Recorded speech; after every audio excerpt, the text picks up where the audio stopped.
Ah, Purishkar. আচ্ছা। Thank you হ্যাঁ, very much for joining in short notice.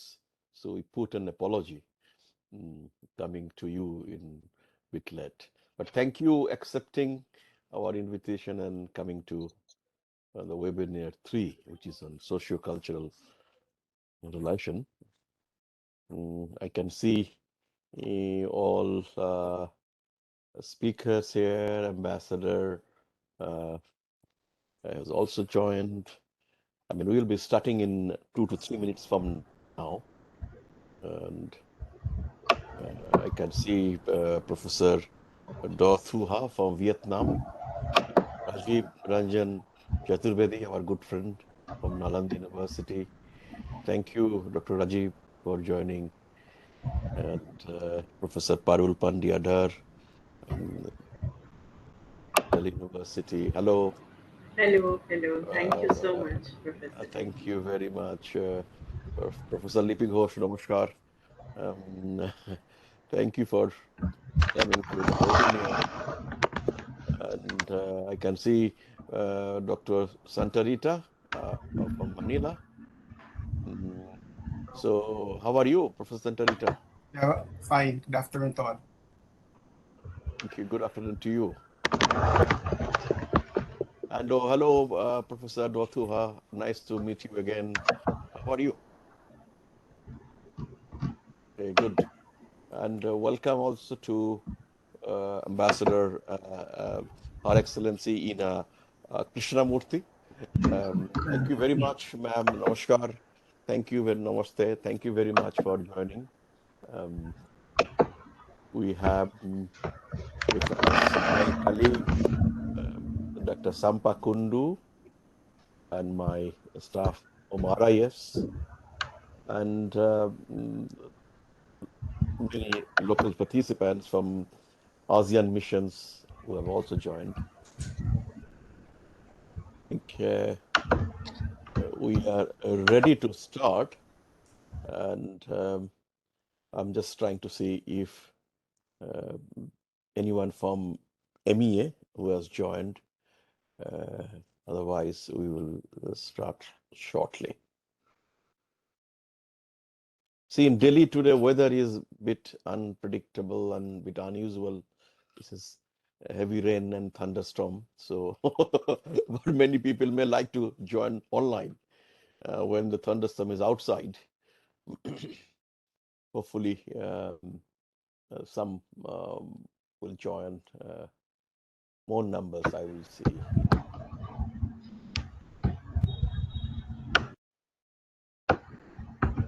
So, Dr. Sampa, shall we start? Yes, sir, please start. Sushma ji, shall we start? Can we then go live on our social media? And Professor Ghoshal and Madam Krishnamurthy. So we start the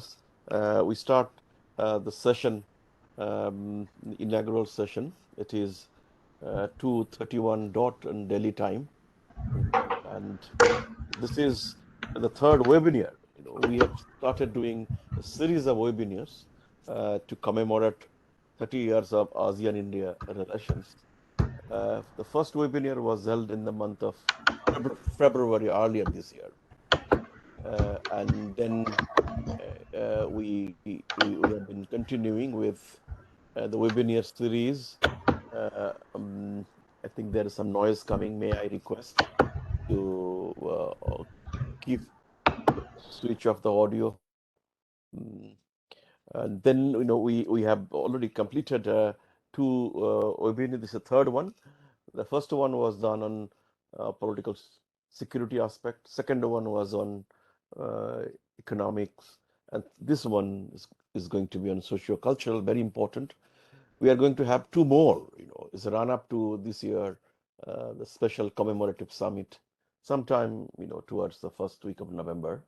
So these are the events we are organizing as a run-up event to the coming special summit. In June 16th, we had a special ASEAN-India Foreign Ministers meeting at Delhi. We had a 24th senior officials meeting, and then we had a 12th edition of the Delhi Dialogue. And if you see ASEAN-India Foreign Ministers meeting declaration, the statement issued by the 10 leaders, and if I may, um, if I may, Professor Dothuha, I think you may need to mute yourself. There are some noises coming from your system.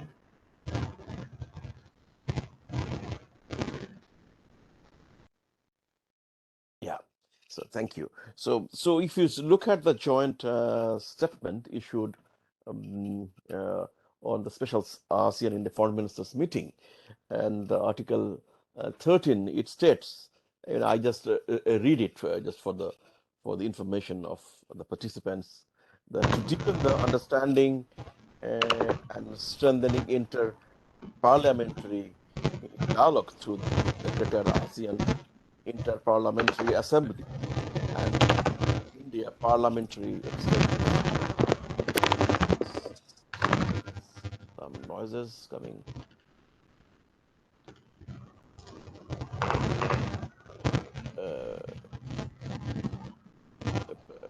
Professor Rathuha, can you please mute yourself?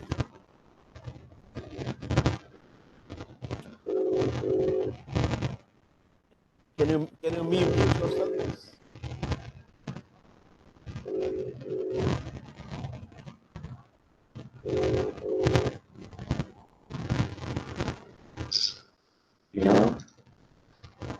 You get started in you. Yeah, I a lot of noises are coming.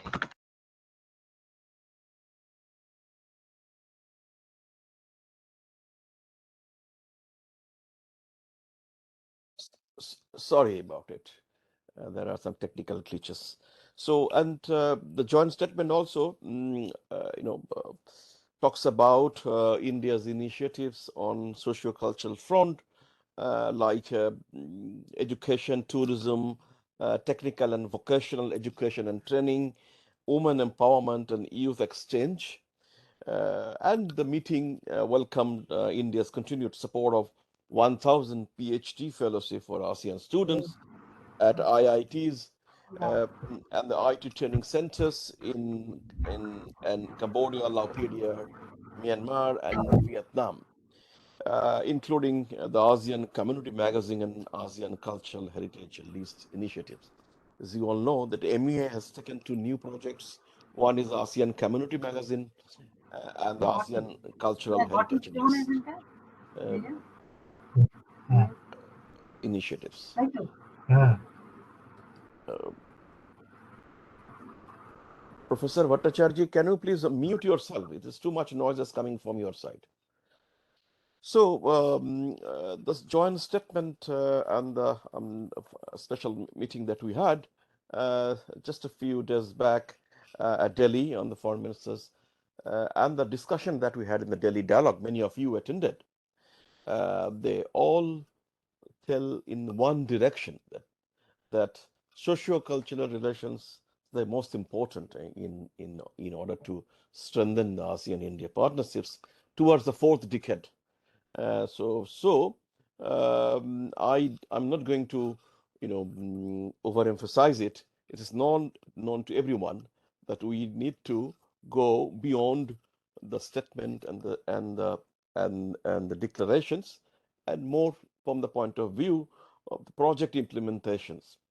So I'm sure the today's conversation that we're going to have in the panel discussions, which the panelists will come out with some ideas and new projects that may be implemented, and something that we may like to carry forward as a way forward. I thank on behalf of our ASEAN Center at RIS, I thank all the panelists, our two special guests, Professor Baladas Ghoshal and Her Excellency Ina Krishnamurthy, Ambassador of Extraordinary and Philanthropy, the Republic of Indonesia to New Delhi. Thank you very much for joining the Students Webinar 3. Uh, Despite your busy schedule and short notices, and I thank from my side my colleague, Dr. Sampa, and Dr. Tuhin Giri for supporting us and coming out with this webinar uh, 3 on socio-cultural cooperation in India and ASEAN. With that, I just I stop here and I invite Professor Ghoshal, Baladas Ghoshal, to give his special remarks. Professor Ghoshal is, a very eminent scholar. He is a specialist in Indonesia, and all senior Indonesian scholars in the country, they know him. He's a specialist. He knows the language, and the Bahasa, the Indonesian language, and he has written enormously and extensively on contemporary issues, Indian ASEAN. So he is the best person to enrich us, to enlighten us with his wisdom, with his narrative, with his remarks on henceforth where in which way we are moving into the socio-cultural front in ASEAN India. So over to you, sir, for your remarks. Thank you very much. Thank you, Prabir, for inviting me for this honor. Can you hear me? Okay, we can hear you, sir. Okay. I think it has been a great pleasure, privilege, as well as an honor to be able to give the inaugural lecture for this particular session, this socio-cultural exchange and interactions between India and ASEAN. I think any relationship between countries or regions can be looked at from three different angles and from three different level of analysis. One is geostrategic, the other is geoeconomics, and the third one I would call geocivilizational. And geocivilizational can be related to the topic that we have been talking about, socio-cultural interactions between India and ASEAN. I think both geopolitical and geoeconomic create objective conditions for convergence of interests between countries and individuals who have been trying to interact with each other in international relations or in interactions in relations between states. But while geopolitics and geoeconomics can create convergence of interests, it can also be contentious in many cases. And examples, of course, galore. For example, the latest and the most prominent example of how geopolitics can create, contention as well as conflicts is the Ukraine war. And of course, in the case of our region, in India and Southeast Asian region, you have this, conflict between India and China, the conflict between China and many countries of Southeast Asia on the question of South China Sea. So both geopolitics and geoeconomics, while it can create convergence of interests, but at the same time, it can also create contentions. And geoeconomics is also, it's not politics. Even economics can create contention. For example, one of the reasons why India could not join the RCEP it joined the negotiation, but eventually it didn't feel very comfortable to be a part of RCEP, was also on the question of how they view this trade and investment also as a part of source of conflict in certain cases. I think while these two can be both convergent as well as divergent also in certain cases, geo-civilization and cultural interactions can be a major bond between countries and regions. And there, the level of contention is much less, and it creates much more familiarity with each other. It creates a kind of a sense, conviviality, that can bring both individuals and countries closer together. And that's why I think the socio-cultural interaction becomes an important aspect of international relations as well as relations between regions. Now, coming specifically to India's interactions with Southeast Asia and ASEAN region, and particularly in the level of cultural as well as civilizational sphere, I think what I'll do is to highlight some of the areas on which more could be done. I think in the case of India-ASEAN interaction, both at the level of strategic, economic, as well as institutional interaction, a lot has been done. And today, India is much more integrated with the region than one could find, say, in the 90s. India is almost a part of Southeast Asia in that sense of the term. But what I feel is that in the case of socio-cultural interactions, that integration has not taken place to our satisfaction, at least to my satisfaction, how they could become really the real sort of bond between India and the Southeast Asian countries. I think I'll highlight a few specific cases. Praveer talked about the scholarships that Indian government has announced in IIT and various other institutions. I think those are a good step forward in terms of bringing the students of Southeast Asia and India much more closer to each other. But scholarships as well as interactions are not enough. It has to be supplemented by other kinds of interactions and close contacts between the younger generation of India and Southeast Asia. I think one of the major problems I find that the younger generation of Southeast Asia as well as in India, they don't have much of interactions. And it's very rarely that they come to meet each other. And even in terms of tourism, whereas there are a lot of traffic between India to Southeast Asian countries, is not the traffic between Southeast Asian countries is not so much towards India.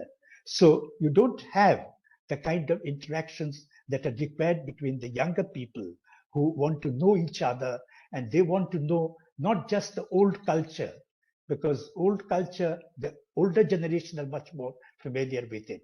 The younger people want how they could relate to each other in terms of IT, in terms of professional capabilities, in terms of various other capacity building activities, how they could relate to each other between the students and the younger generation. And I think apart from the scholarships and attracting students for visiting each other as well as joining each other universities in order to get a much more first-hand experience about the country as well as about the region, which can really create the kind of rapport that we are really looking forward to. One suggestion that I'd give is that if that could be workable, and I don't think it is very difficult to work it out.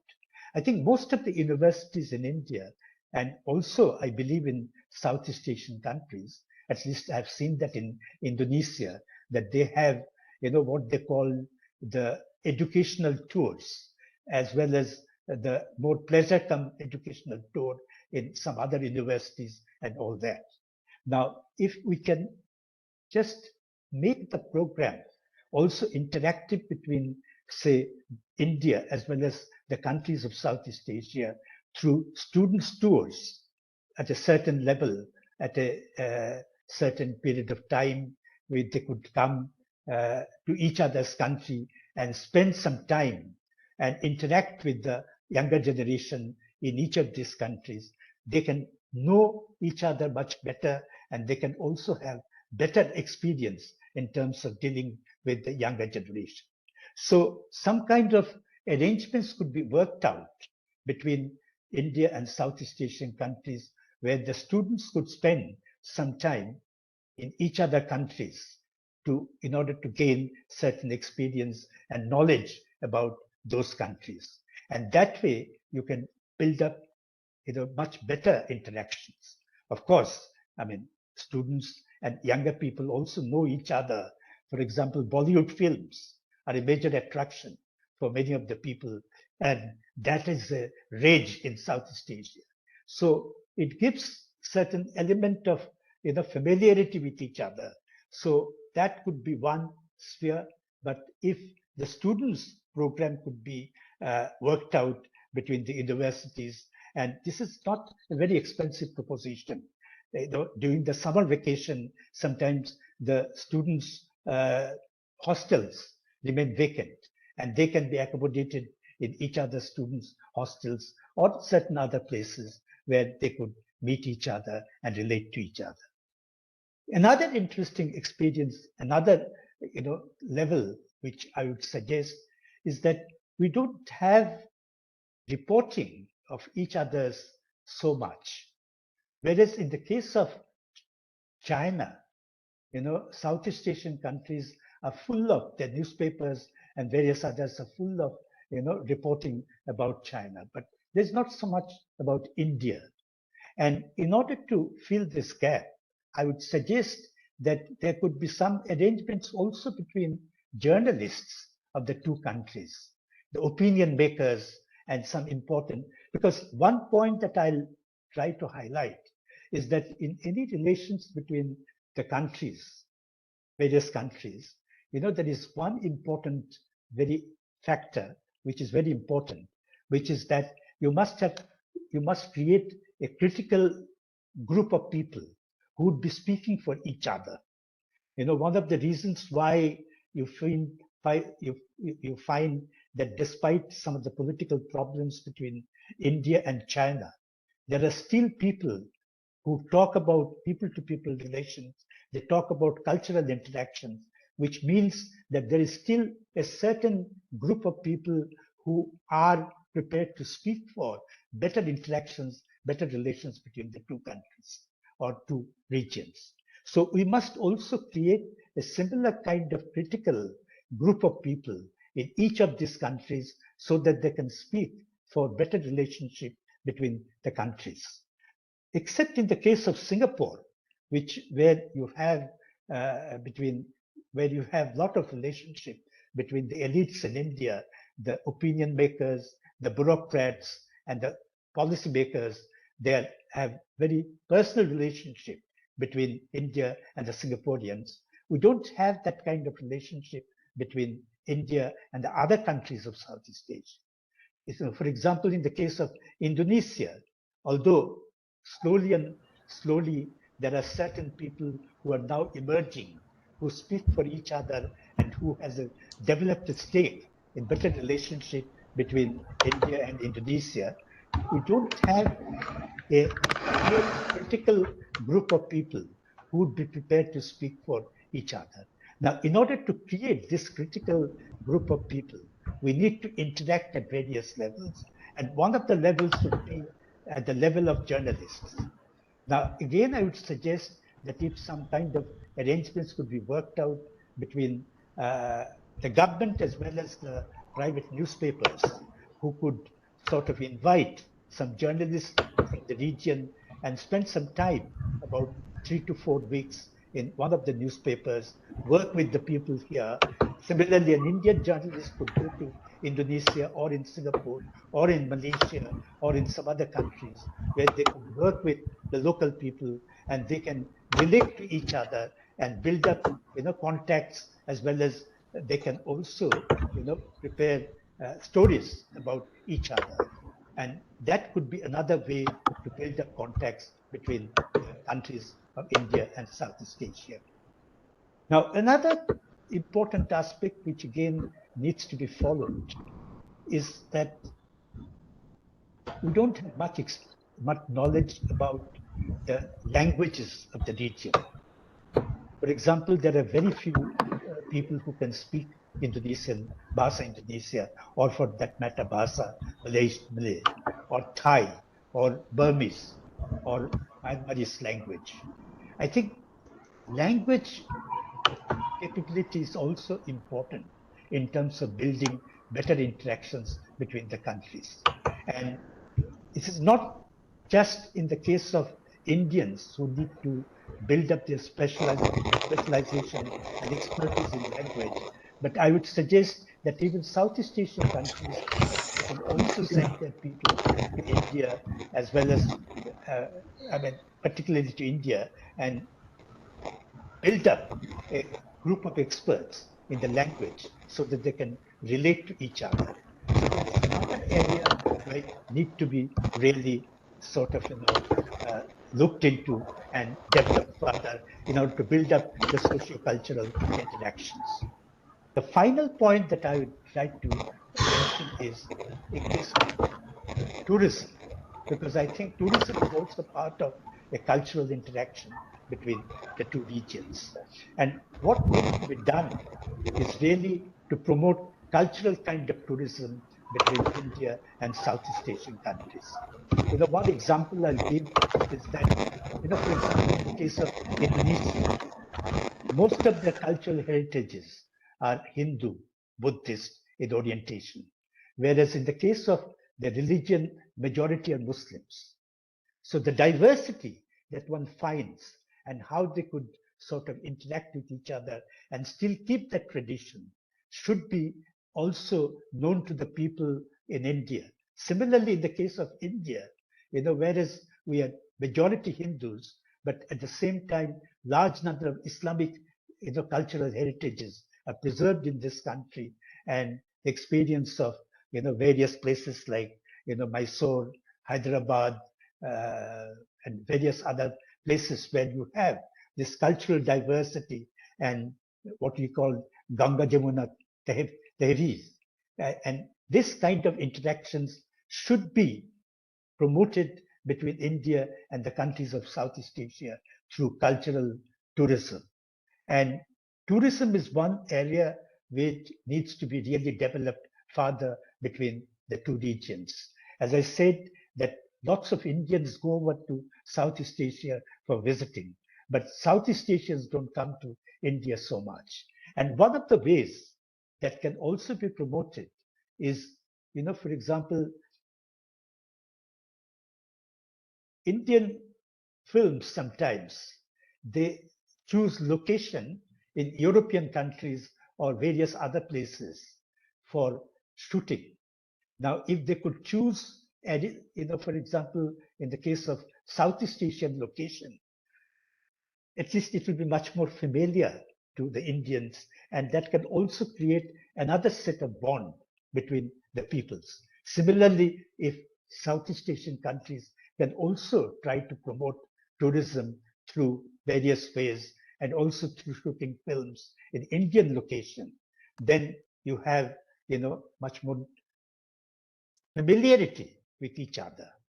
Now, these are some of the areas, to my mind, that need to be really taken as fast track kind of programs so that you create a better interaction between India and the countries of Southeast Asia.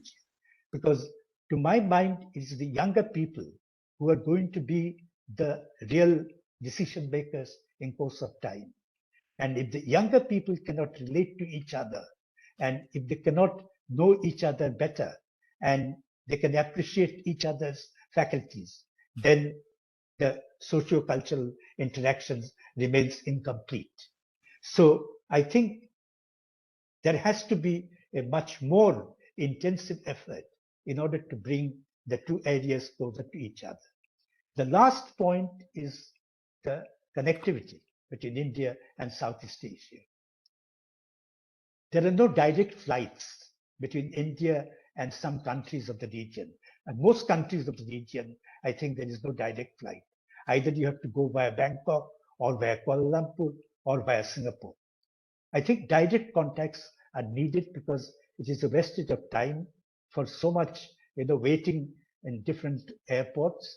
So direct flights are also important, not only for people-to-people contact, but also for business, trade, investment, and other things becomes much more facilitated if there are better connectivity between the countries of the region.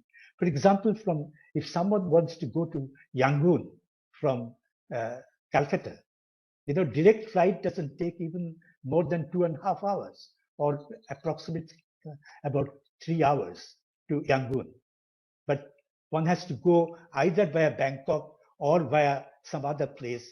And although there are direct flights, 1 or 2 flights, but those are very rare.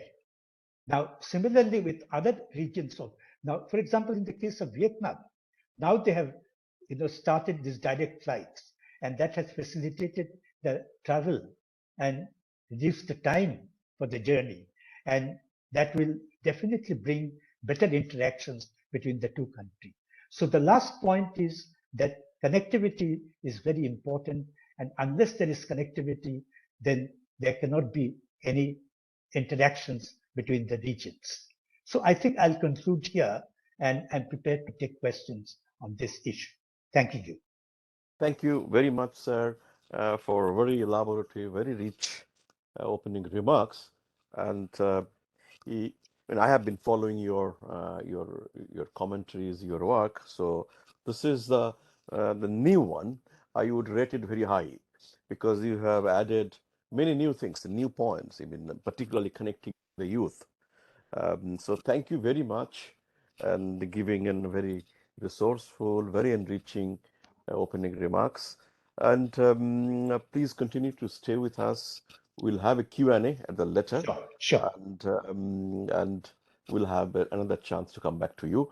At this moment, I also acknowledge presence of Ambassador Gurjit Singh, sir, who our former Indian ambassador to Indonesia, ASEAN, many other countries. He has also served in African continent as well. So welcome to our webinar. I can see representatives coming from local missions, Laos, Philippines, many others. So thank you very much for joining. Let me now invite our keynote speaker, Her Excellency Ina Krishnamurti. She is our Indonesian ambassador to Delhi, and I could manage to get her short resume from the internet. And please allow me to introduce her here. See, before joining in Indonesian ambassador to India, she was a special advisor to the Ministry of Foreign Affairs on quote unquote economic diplomacy, very important. India, Indonesia, and foreign policy, many similarities. And we can have a full day workshop and webinar on those, and Ambassador Gurjit Singh, many others can highlight that. Economic diplomacy, he was an advisor. Before that, she served as Ambassador Deputy Permanent Representative in the nation to the United Nations from 2016 to 19, and prior to that, she was part of ASEAN program in the ministry, and also handling trade, investment, intellectual property rights. Very rich resume. So welcome to third webinar, madam, and we have seen you in the Delhi dialogue, and so thank you once again coming here and joining the third webinar. So with that, I invite you, ma'am, to deliver your keynote address, and thank you.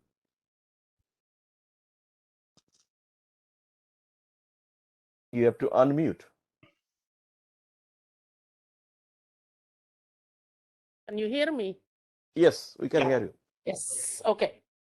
Honorable Dr. Prabir Dey, Professor and Coordinator of ASEAN India Center, Honorable Professor Baladas Gosal, former Professor of Southeast Asia and Southwest Pacific Studies. I'm so honored, sir, that you are expert on Indonesia. Maybe you are you understand Indonesia more than me. And I see that Ambassador Gurjit Singh also joining us. Thank you, Ambassador. Participants of this webinar, Namaskar. Very good afternoon. May peace and health be upon us all. First and foremost, of course, thank you, RIS and AIC, for inviting me. I would like to congratulate RIS and AIC for the success of the 12th Delhi Dialogue, which was held 2 weeks ago to celebrate the 30th years of friendship and partnership between India and ASEAN. I have to say that I'm very proud that Indonesia's foreign minister delivered a very thought-provoking remarks at this year's Delhi Dialogue, underlining the need to find vaccine to fight the virus of trust deficit. If you all attended the event, you must remember the vaccine that she always repeats during her remarks. Ladies and gentlemen, the theme of this afternoon session is very important issue for both India and ASEAN, but it is usually ignored and forgotten as we tend to take the issue of social culture for granted. In ASEAN, as you may know, there are 3 pillars of community which cover the 4 Ps.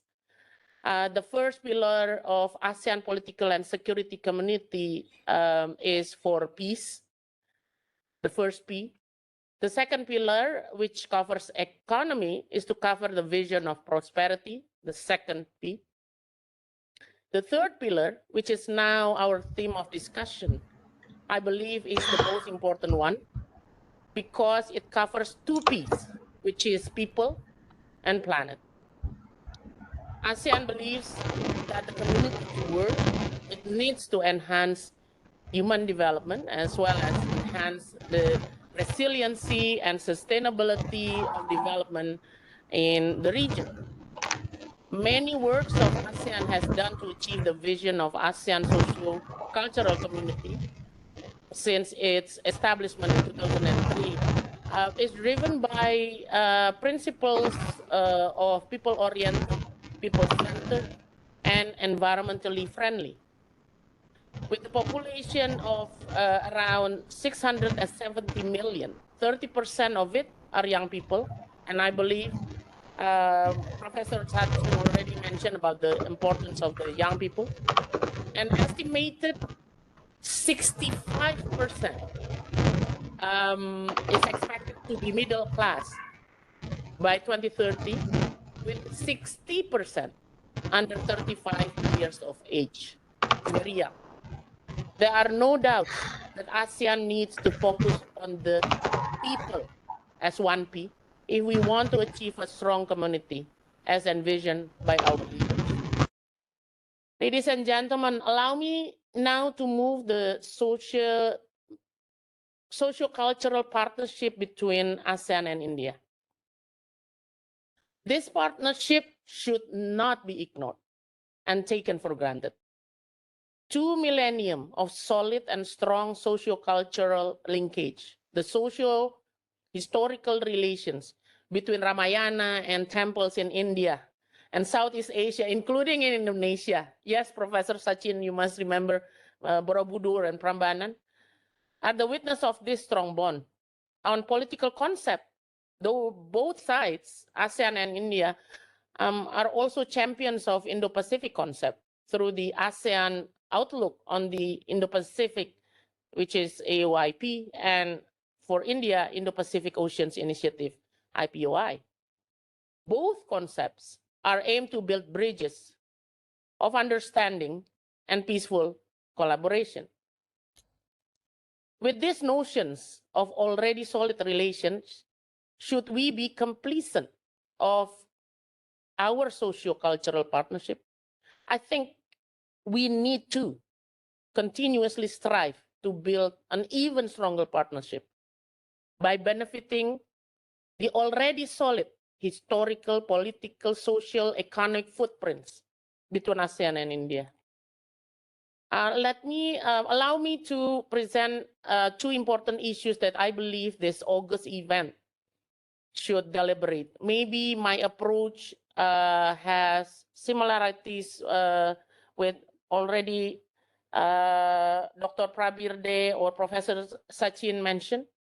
But let me start with the first notion.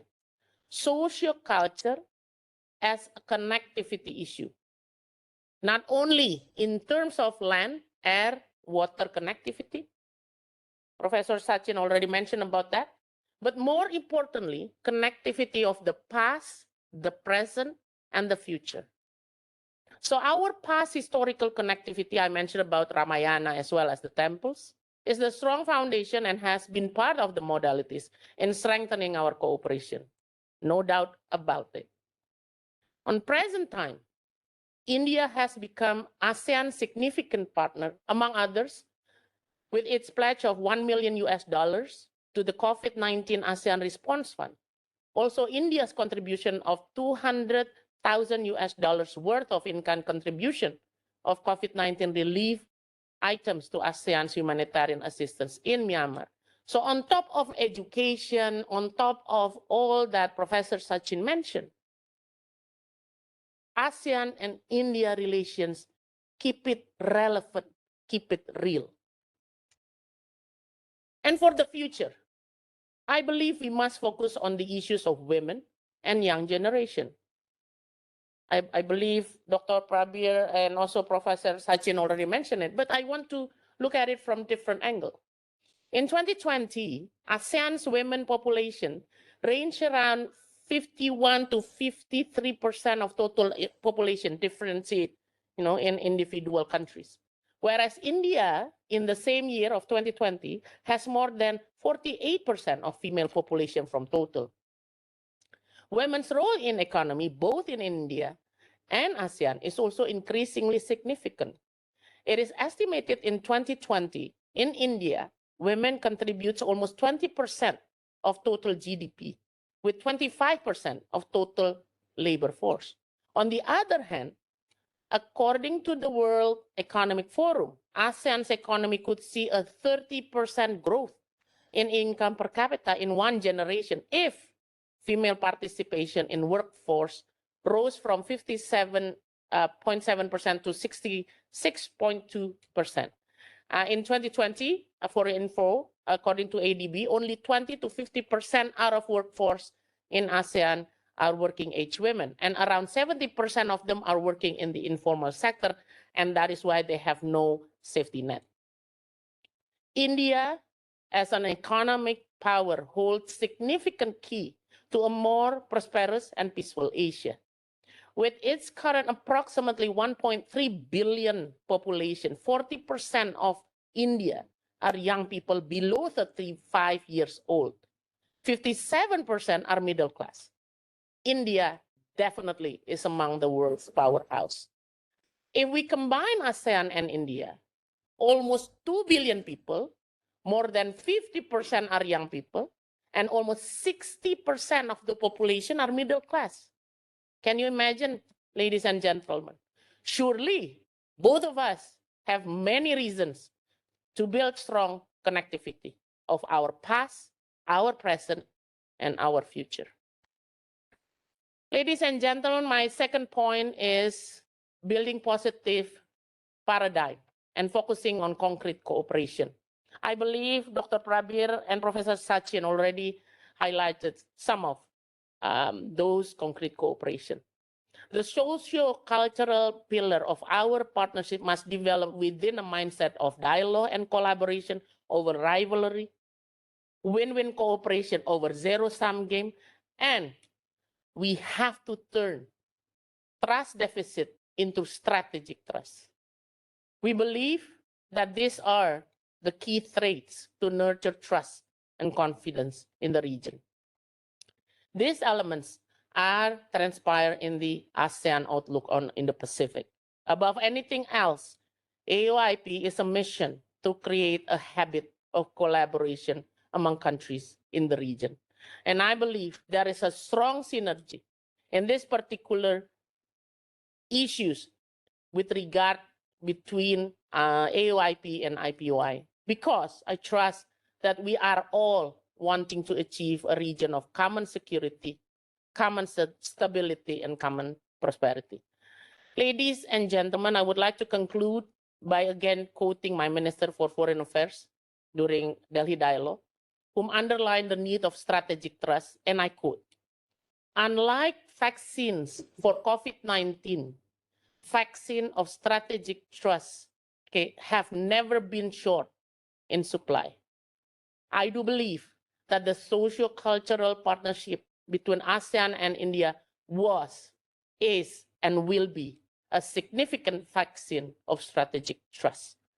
Both of us have been establishing for a long time the many building blocks of common understanding, which involve the most important P in the cooperation, which is the people, as the strongest soft power in diplomacy and partnership.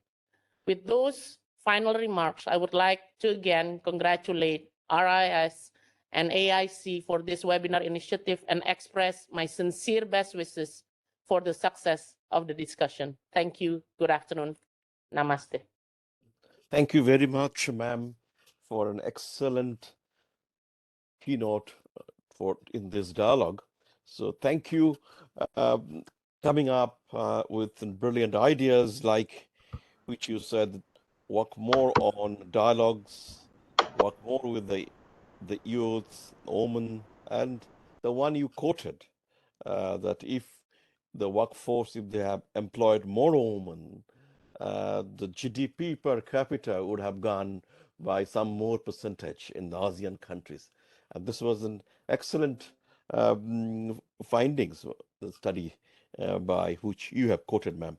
And there are many other points we have noted through your in your presentation, and I'm sure these are going to add when we prepare an outcome document for the wider circulation. So thank you very much for the keynote, and with that I thank both the eminent speakers, Professor Ghoshal and Ambassador Ina Krishnamurthy, for coming in the inaugural session and reaching us with their wisdom, their speeches, with their excellent remarks. And we now move on to the next part of our presentation, next part of our webinar, which is the panel discussion. The panel discussion will be chaired by Professor Lipi Ghosh. She is the centenary chair professor, International Relations at the University of Calcutta, and the former Dean of Faculty Council of the Postgraduate Studies in Arts in the University of Calcutta. With her, there are four eminent speakers. Professor Parul Pandya Dhar, who is the eminent professor of the Department of History in the University of Delhi. Professor Jose B. Santarita, our good friend from University of Philippines. He is heading the ASEAN Center at the University of Philippines. Dr. Rajiv Ranjan Chaturbedi, who is coordinator of the Bay of Bengal Studies in the Nalanda University and also teaching at Nalanda University. Nalanda University, as you know, it is an intergovernmental organization, intergovernmental university set up by the Ministry of External Affairs at Rajgir. And Professor Do Thuha, who is the head of Indian Studies Department, University of Social Sciences and Humanities. I think Professor Dothu has some issues with the audio. I mean, she has been trying to connect it, but in case we can't hear, or maybe I would request to use the handset, the mobile phone, or something that if she can communicate through the chat box, even we can read it out. The session is 1 hour 15 minutes. Then there will be 15 minutes Q&A. So total 90 minutes we have devoted, quite a good amount of time to do a panel discussion on the socio-cultural aspects. I also have to add it as the ambassador, Her Excellency Ina Krishnamurthy mentioned, going to, at the end, going to quote her foreign minister's, the famous quote, which she delivered at Delhi Dialogue. As in the Delhi Dialogue has been now elevated. 2012, we went into strategic partnerships. This year, the relation has been elevated, upgraded to comprehensive strategic partnerships. So maybe I will pose the questions to all the speakers that what does it mean for socio-cultural aspects of ASEAN India and Indo-Pacific, the structure that is being, coming up. So with that, I hand over the floor to Professor Ghosh, Professor Lipi Ghosh, to chair it, and we will come back to you at the Q&A session to help you finding out the questions from the chat box. I also request all the participants, please put your questions in the chat box.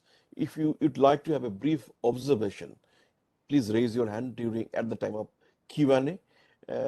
Switch off, you mute yourself so that we can do the session nicely without much interruptions. And with that, just some housekeeping announcements. I come back to you, Professor Ghosh, for the session. Thank you. Okay, thank you, Dr. Day. I hope I am audible. Am I audible? Yes, you are audible. Okay. Okay, so good afternoon, everyone from Kolkata. And first of all, I must thank RIC and RIS and AIC for giving me the chance to be a part of this important session.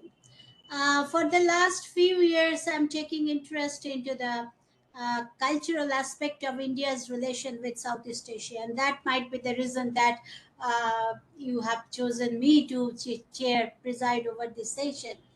And today we had a very illuminating lecture from Professor Baladas Ghoshal already. But just as a chair, I would like to add 2-3 lines additionally. As we know that India and Southeast Asia has age-old civilizational ties, and that was a tie of Buddhism as well as Hinduism. And that way, today we are talking of India-ASEAN relations. And when we talk of India-ASEAN relations, we must keep into mind that history has a big role to play towards the contemporary relations. I have a very favorite phrase of my own, that is historical links to contemporary convergences.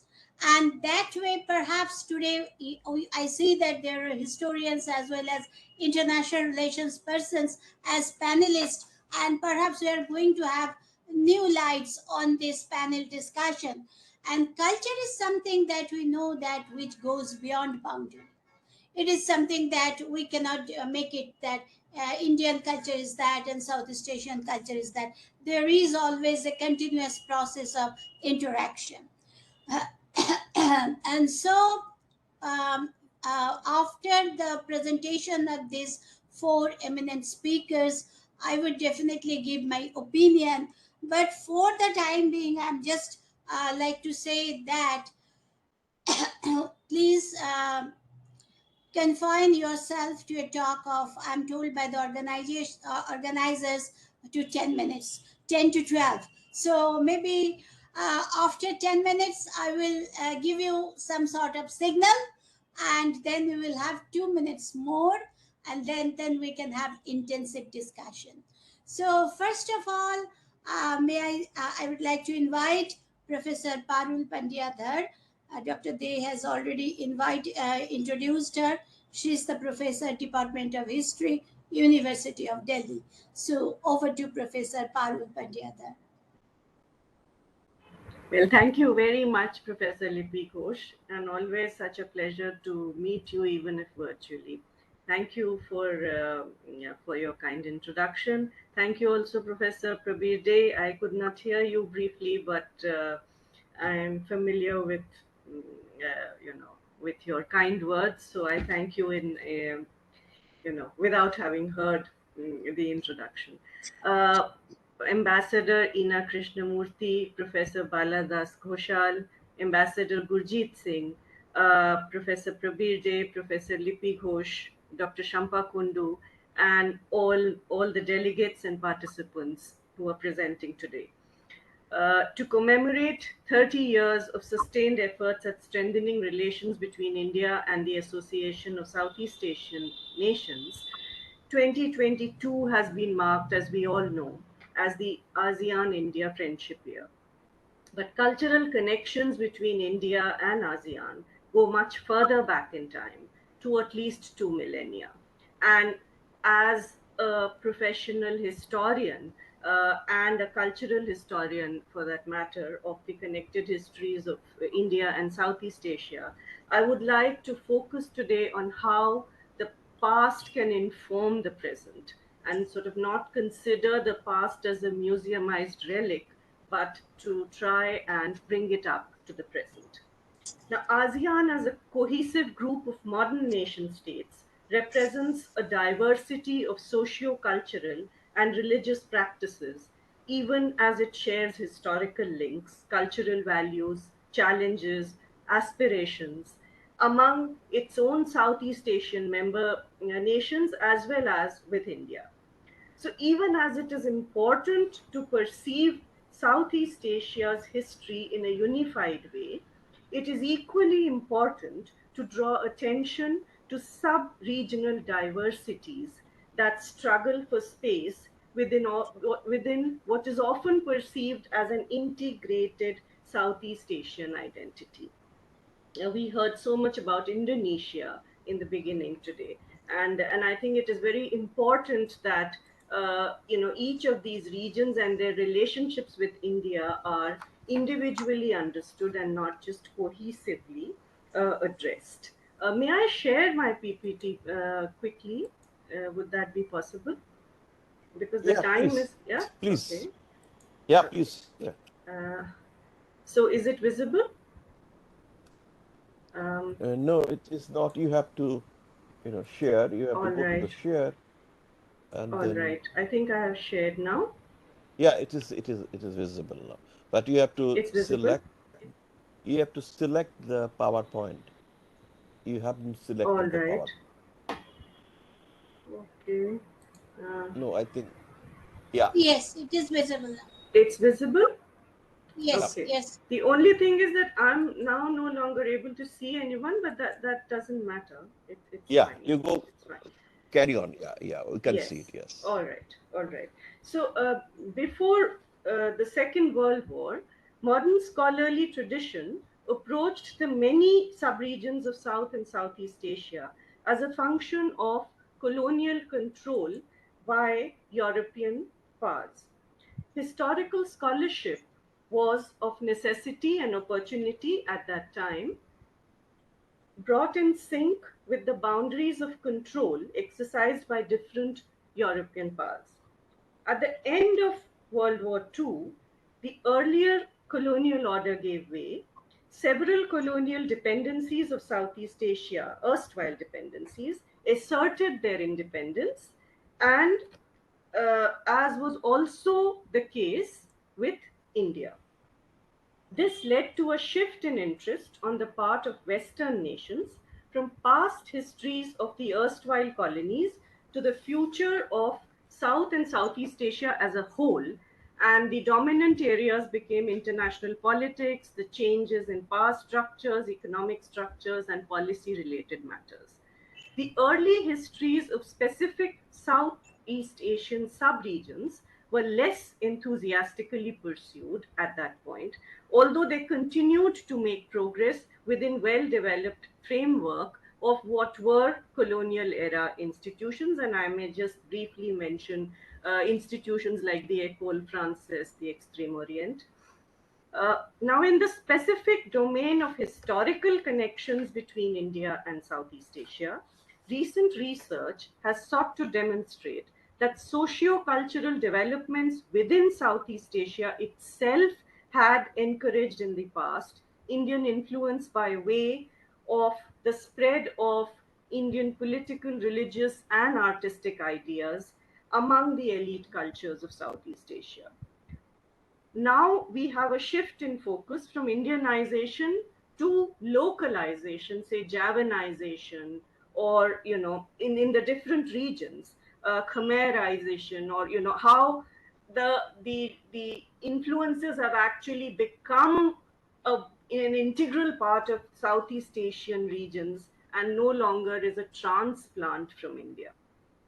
Slowly but surely, the individuality, originality, and agency of Southeast Asia as a whole and of its different cultural and political subregions began to be recognized within this revised historiography And in more recent scholarship, Southeast Asia is being studied in India and interpreted in India for the agency and individuality of the different Southeast Asian regions, and not as a region sandwiched between two ancient and dominating cultural powers, that is India and China.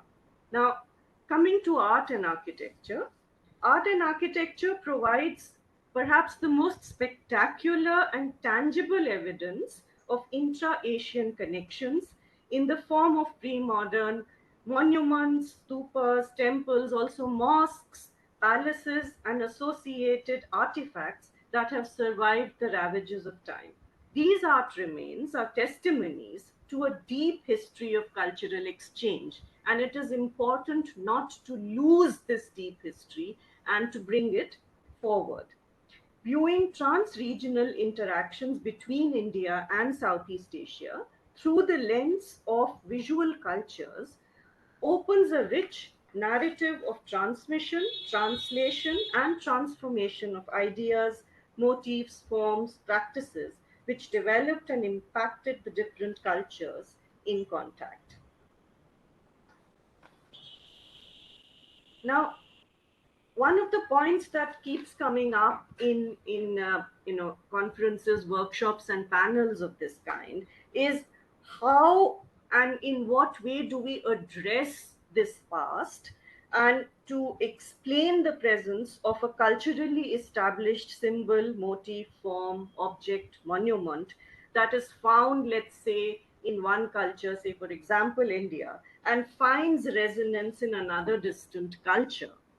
So, difference as much as similarity, then, across a wide range of shared art concepts, themes, languages, forms in India and Southeast Asia requires a very systematic interpretation.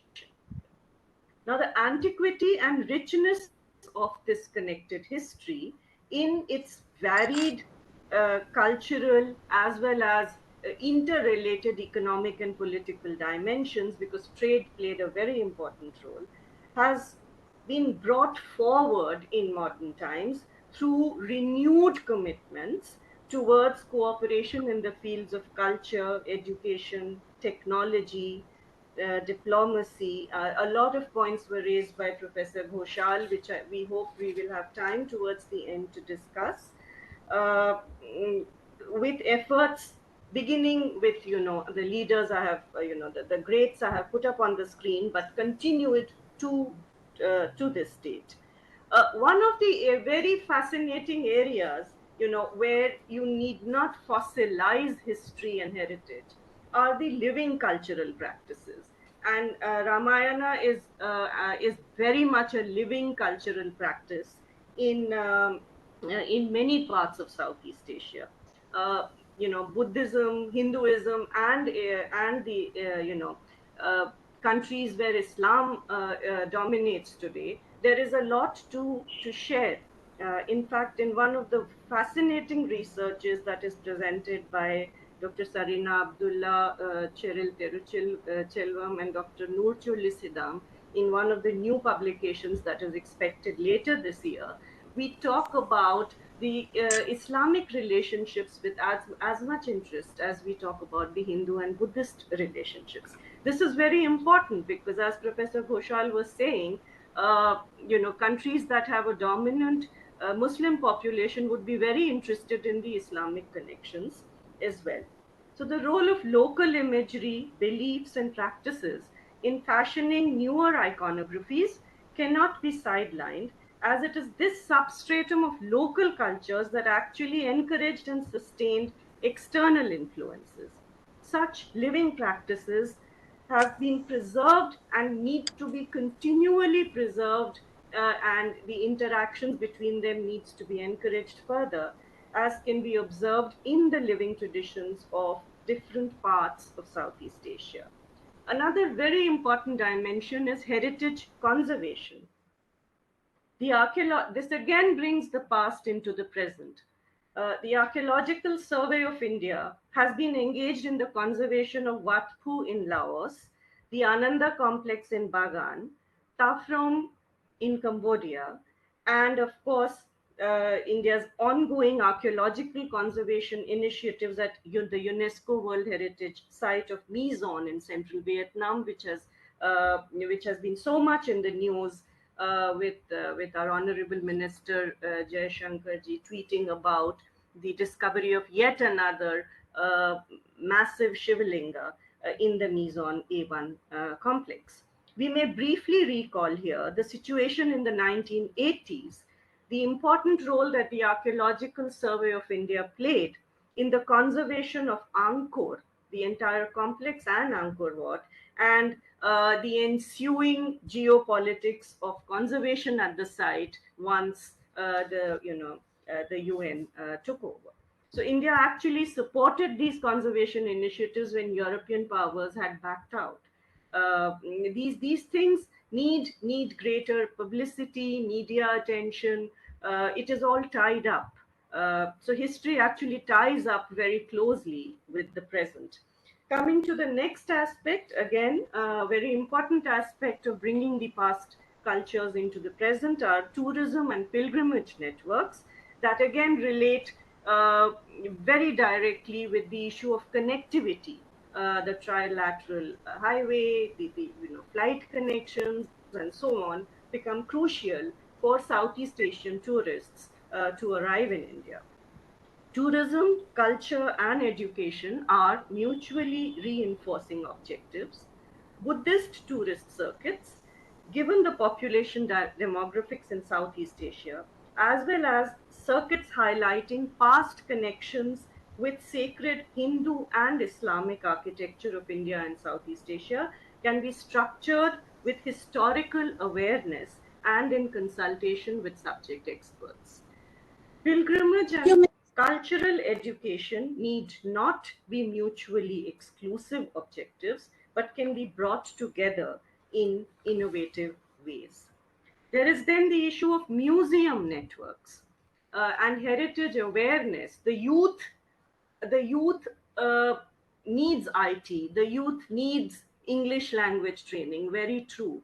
The youth on both sides of the Bay of Bengal also needs heritage awareness, and museum networks can play a very vital role in creating that trust factor, in knowing how much has been shared for 2000 years or more. So cultural values actually need to be linked more directly with education goals, the mobilities of people, development objectives, and the sharing of expert know-how. Technologies of cultural interpretation, the media can play a very important role to strengthen uh, the connected past, to enter into a productive collaboration in the future and not remain embedded in memories. ASEAN India initiatives taken in by the ASEAN India Center, as I was going through their documents, has taken several leaps and strides forward in this direction. Academic research cannot be taken lightly at any point. Documentation, archiving, knowledge is power, and the constant need to know each other. It isn't as though our past histories are fully understood, whether it is vis-a-vis oceanic connections, trade, coastal shrines, shipwrecks. There is so much of new research that is coming up from the Indian side within revised historiographical frameworks that give much greater agency to Southeast Asia now. Also, very, very specific volumes on the epics, on art and architecture, on all of this feeds into highlighting tourism circuits. Now, how it is done needs a lot of thinking and dialoguing actually.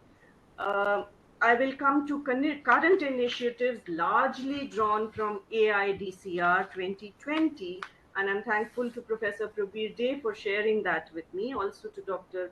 Shampa Kundu.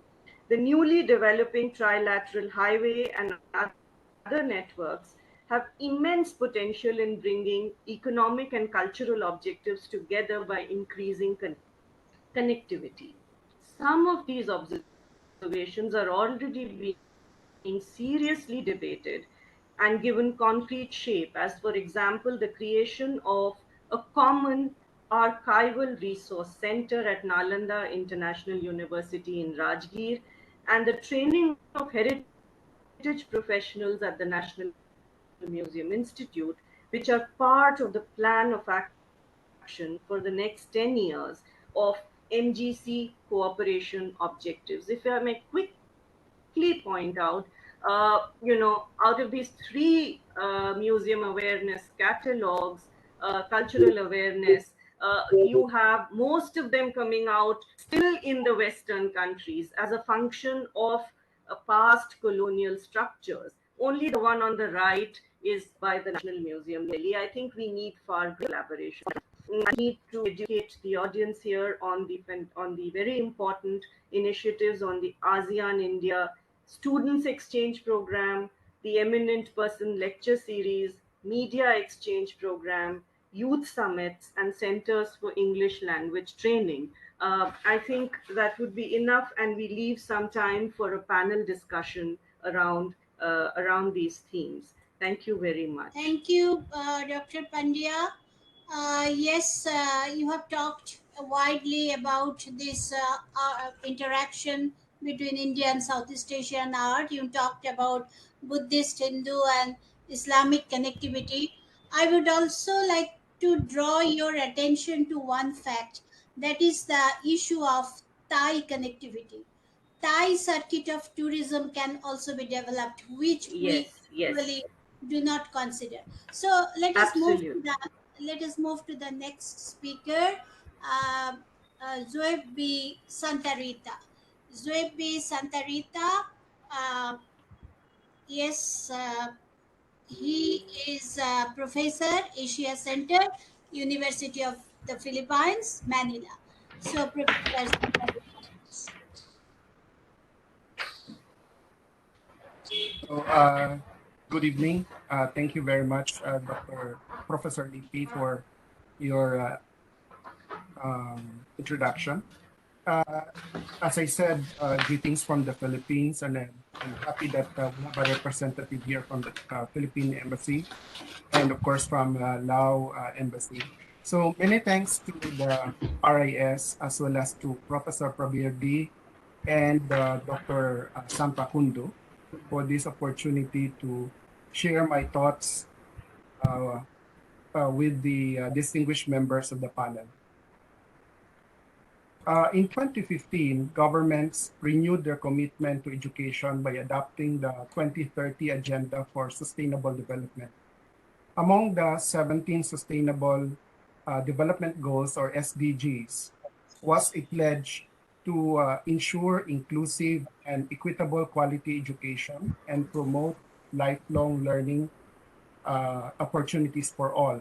And this goal is also reflected in the ASEAN Education Cooperation Work Plan on Education 2021 to 2025. Why is international collaboration needed in education? The SDGs call on countries to strengthen the means of implementation and revitalize the global partnership for sustainable development. There are four reasons why greater collaboration is important for the education goal, particularly for the SDG 4. First, demographics have shifted. So the majority of the world's children are growing up in the most resource constrained countries where school systems are often stretched beyond capacity. In an increasingly globalized and interdependent world where education needs to be everyone's concern, particularly the issue of learning poverty during the pandemic. Second, financing is not aligned with the needs. So budgets are most stressed precisely in countries with the largest and fastest growing proportion um, of children.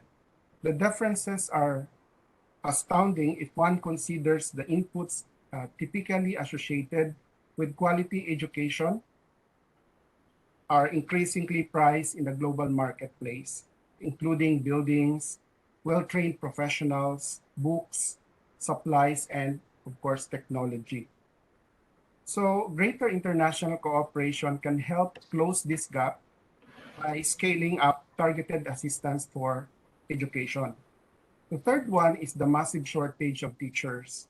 A challenge of this scale, including expanding teacher training programs, supporting public policies to build a skilled and motivated teaching force, and equipping educators with technologies to improve teaching and reach more students is ripe for greater international cooperation.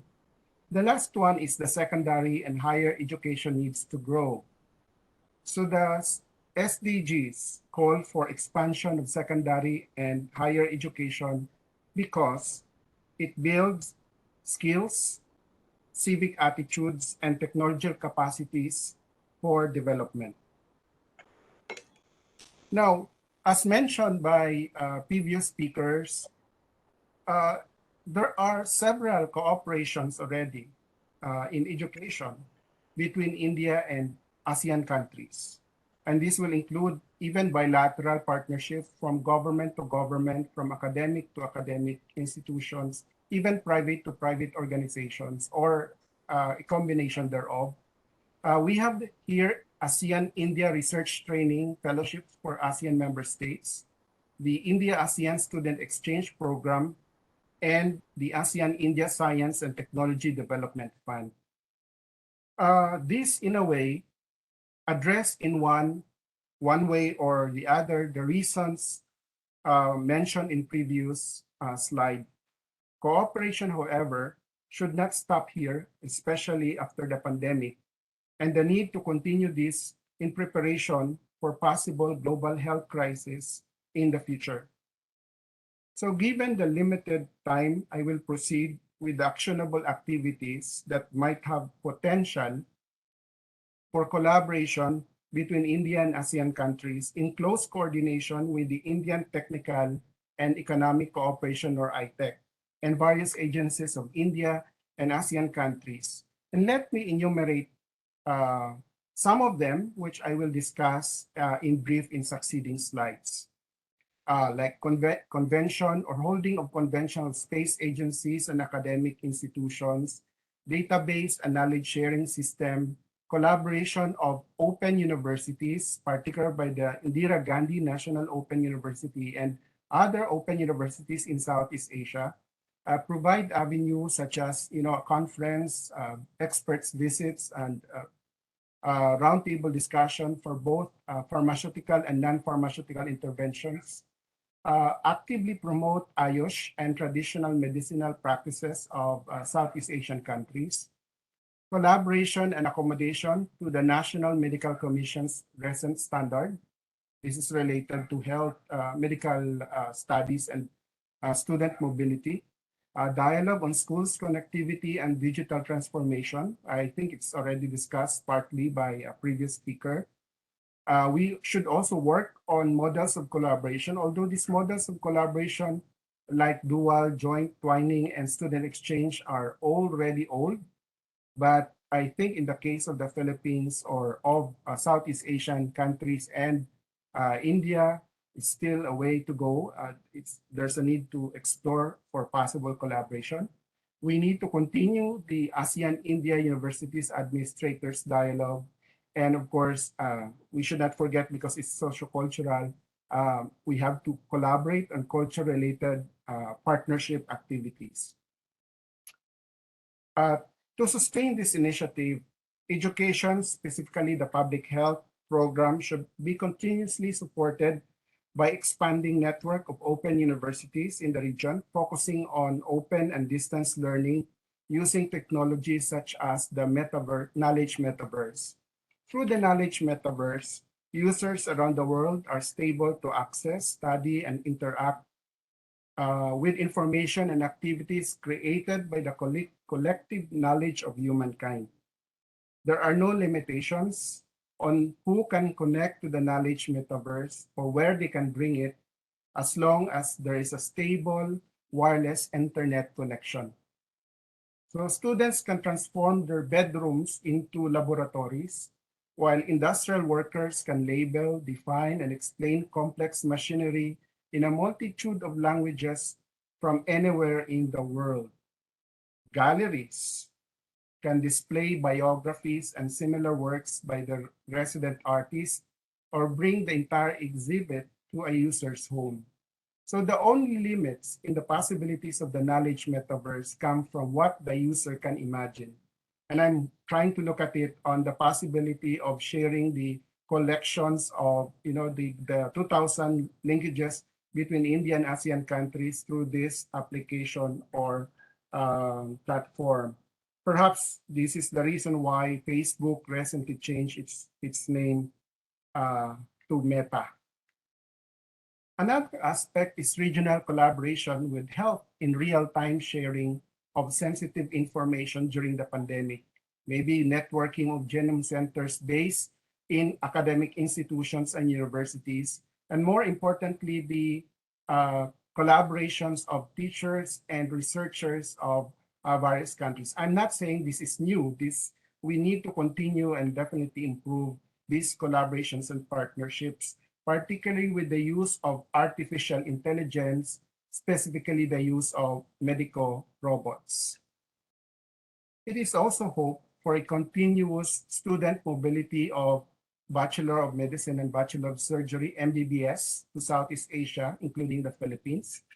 There must also be a collaboration among parties and countries to sync course curriculum of foreign medical qualification with India, and furthermore, an avenue should be provided to accommodate previous and existing Indian medical students' credentials in National Medical Commission's present standard. And lastly, devise a frame or a scheme to enable these MBBS students affected by the pandemic to complete their clinical training in medical colleges in Southeast Asia. Lastly, it is also important to give more attention to the impact of climate change. It is imperative that countries should pay attention to space capabilities cooperation by coordinating academic institutions in the launching of mini and nano satellites for telemetry, soil erosion observation, monitor environmental changes, management of natural resources and ocean renewable energy source, and development of science and technology, and of course, nurturing national and domestic security strategies, among others. So I have only 1 minute and 30 minutes, so I'll proceed with the next slide. While the world is focusing on the pandemic, and I see Dr. Lip is smiling, educational cooperation should not focus only on health and health alone. Culture is also another salient element which needs continuous attention by holding annual exhibits, visits or caravans of collection, collaborations of museum and academic institutions, as stated by Prof. Parol a while ago. Annual exhibits on rotation. It's not just only one way to India, but also India to the other countries in Southeast Asia. And I think it's also important to design programs in humanities and social sciences through knowledge metaverse, because it's very important that it's not just only Bollywood films, but also even animated movies to, reach out to people, especially the younger students. Lastly, for a conclusion, our national hero, Jose Rizal, said that the youth is the hope of the fatherland or motherland. Hence, there is a need to invest to the youth by educating them.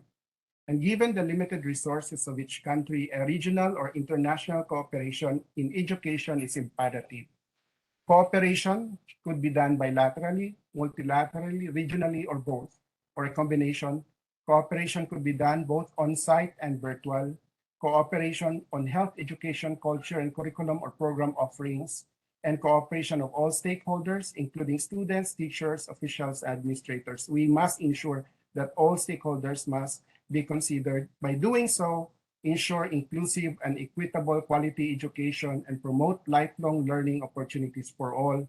And by doing that, we will realize the SDG 4 and the ASEAN Education Work Plan on Education through international mobility in education, international cooperation in vocational and professional education and training, and international networking in the area of continuing education, as well as young researchers. Thank you very much. Back to you, Madam Chair. Thank you, Dr. Santa Rita, for your very important observation, and you have ended in a very good time. So your one observation was liked by me very much, and perhaps for RIS and AIC, once you write down the policy paper, you may include it. That is, he has written that finance is not aligned with the need. That is the truth. There is necessity, but we don't have enough money. We have the wish, but we can't execute. And that way, Dr. Santarita has pointed out how there can be scope of collaboration in the field of education, health, and environment. So once more, thank you, Dr. Santarita. Now we move to Dr. Rajiv Ranjan Chaturvedi. Dr. Rajiv Ranjan Chaturvedi is the Associate Professor in Nalanda University, Bihar. So, Dr. Chaturvedi, please.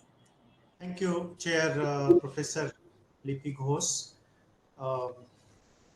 At the beginning, I want to thank RIS and AIC, particularly Professor Sachin Chaturvedi and Professor Pravide for giving me this opportunity to share my views on this important topic. What I plan to do in next given time 10 to 12 minutes is to talk about interwoven legacies of the past and to reflect upon blooming of culture and creativity, and then I'll come up with 5 specific suggestions on how to create a tapestry for future. So when we look at ASEAN member countries and India, they have been friends and neighbors since time immemorial. Shared cultural markers and footprints bear testimony to a rich tapestry of exchange of cultural ethos. Our habits, customs, folklores, textile, cuisine, art, and architecture enlighten us about our shared cultural legacy. Further, our religion, philosophies, trade, and commerce connect us. We continue to cherish the living streams of cultural ties that flows through the hearts of people of ASEAN and India. The cultural embrace between ordinary people of ASEAN and India has immense potential to transform this partnership. Amid the churning of the world, ASEAN and India are celebrating their 3 decades of companionships. However, a miasma of suspicion and anxiety negates the spirit of collegiality, particularly due to limited understanding of each other and sometimes also due to broken communication. ASEAN and India need to relive the intimate contacts of the past by nurturing the epistemology of pluralism and creating a wide profusion of distinctive yet ever shifting cultures in one of the most dynamic regions on earth. An aesthetically enriched cultural integration calls for an innovative cultural framework to cultivate the true spirit of friendship. When emerging challenges have created an environment of despondency and cynicism, profound heterogeneity and asymmetrical prosperity of ASEAN and India make it imperative for both to optimize the existing institutional mechanisms and inject more robustness and enrich the cultural aspects of relations. Underlining past splendor is not enough to convert present challenges into opportunities. It requires the active participation of all stakeholders. As we heard from previous speakers, they have, in their excellent presentation, they have suggested very specific recommendation how we can achieve some of the objectives. When we look at the interwoven legacies of the past of ASEAN-India cultural ties, a peninsula of numerous culture, religions, and cults, the Southeast Asia region has been a meeting ground for cultures and civilizations and has nurtured its own myths, legends, arts, and an amazingly broad spectrum of styles that portray most Southeast Asian states. While there are evidence of intimate cultural and civilizational contacts between Southeast Asia and India, a lack of understanding of some unbroken cultural links and traditions, perhaps due to autochthonous norms and values, has resulted a visible gap in understanding and sensitivities. Numerous historical currents have fashioned ASEAN-India cultural connections over centuries. The diversity of cultures and traditions is multifarious in ASEAN countries. Cross-pollination of Indian cultural ideas and religion across the region played a considerable role in politico-cultural landscape of ASEAN. India's cultural and civilizational imprints influenced the emergence of a statehood and interstate system in Southeast Asia. Even today, the influence of ancient India can be seen in places and personal names, commonly used words, and its arts and crafts.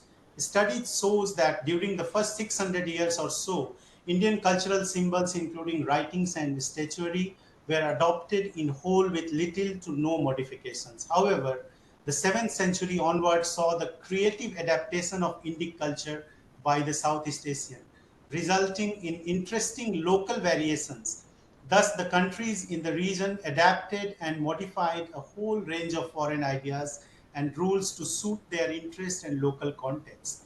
This process of imaginative adaptation preserved and in some cases amplified local beliefs and practices while producing a significant but evolutionary historical changes in domestic politics and interstate relations. The Indian cultural influence, therefore, was an adaptation and not an acceptance. For example, the localization of the Indian influence can be seen in the depiction of mythological traditions and various adaptations of religious and cultural performances, such as exhibit of legendary bird Garuna or depiction of Samudra Manthan in various Southeast Asian countries. Moreover, Southeast Asian gave as much as they learned from Indian culture and civilization. The evidence suggests that the cultural influence flowed both ways.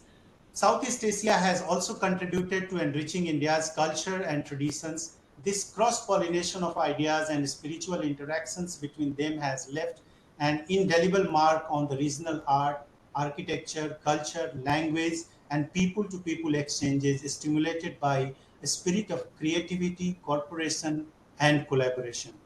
Southeast Asian established cultural contacts and came to study at Nalanda University.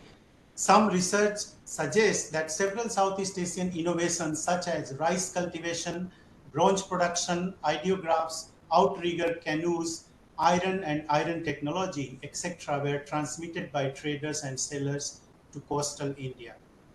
Similarly, there are numerous examples of what we learned from Southeast Asian. For example, idli, one of our favorite food in southern India, traces its origin in Southeast Asia.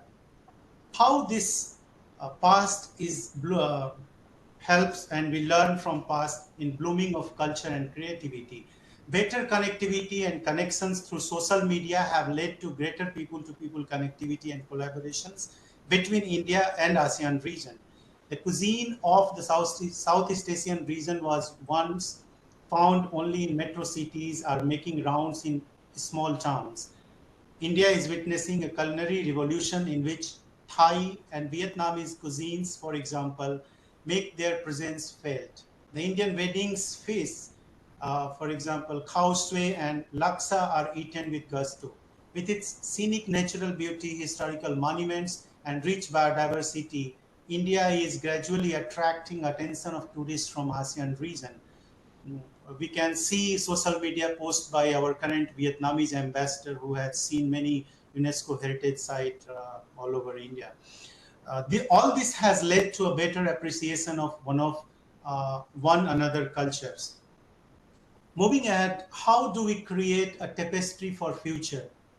While we celebrate our past and continue to follow several rich cultural traditions, we also witness modifications, adaptations, and infusion of new elements in our artistic journey.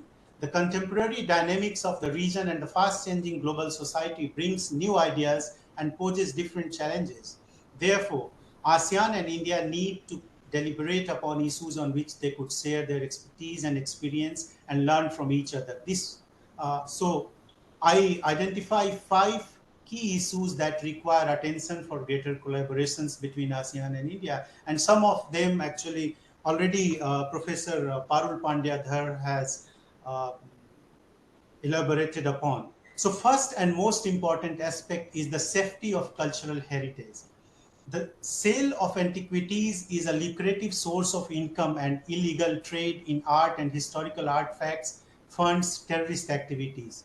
Terrorist groups use the black market to sell art and historical artifacts obtained illegally from conflict zones and then use those funds to support their activities around the world.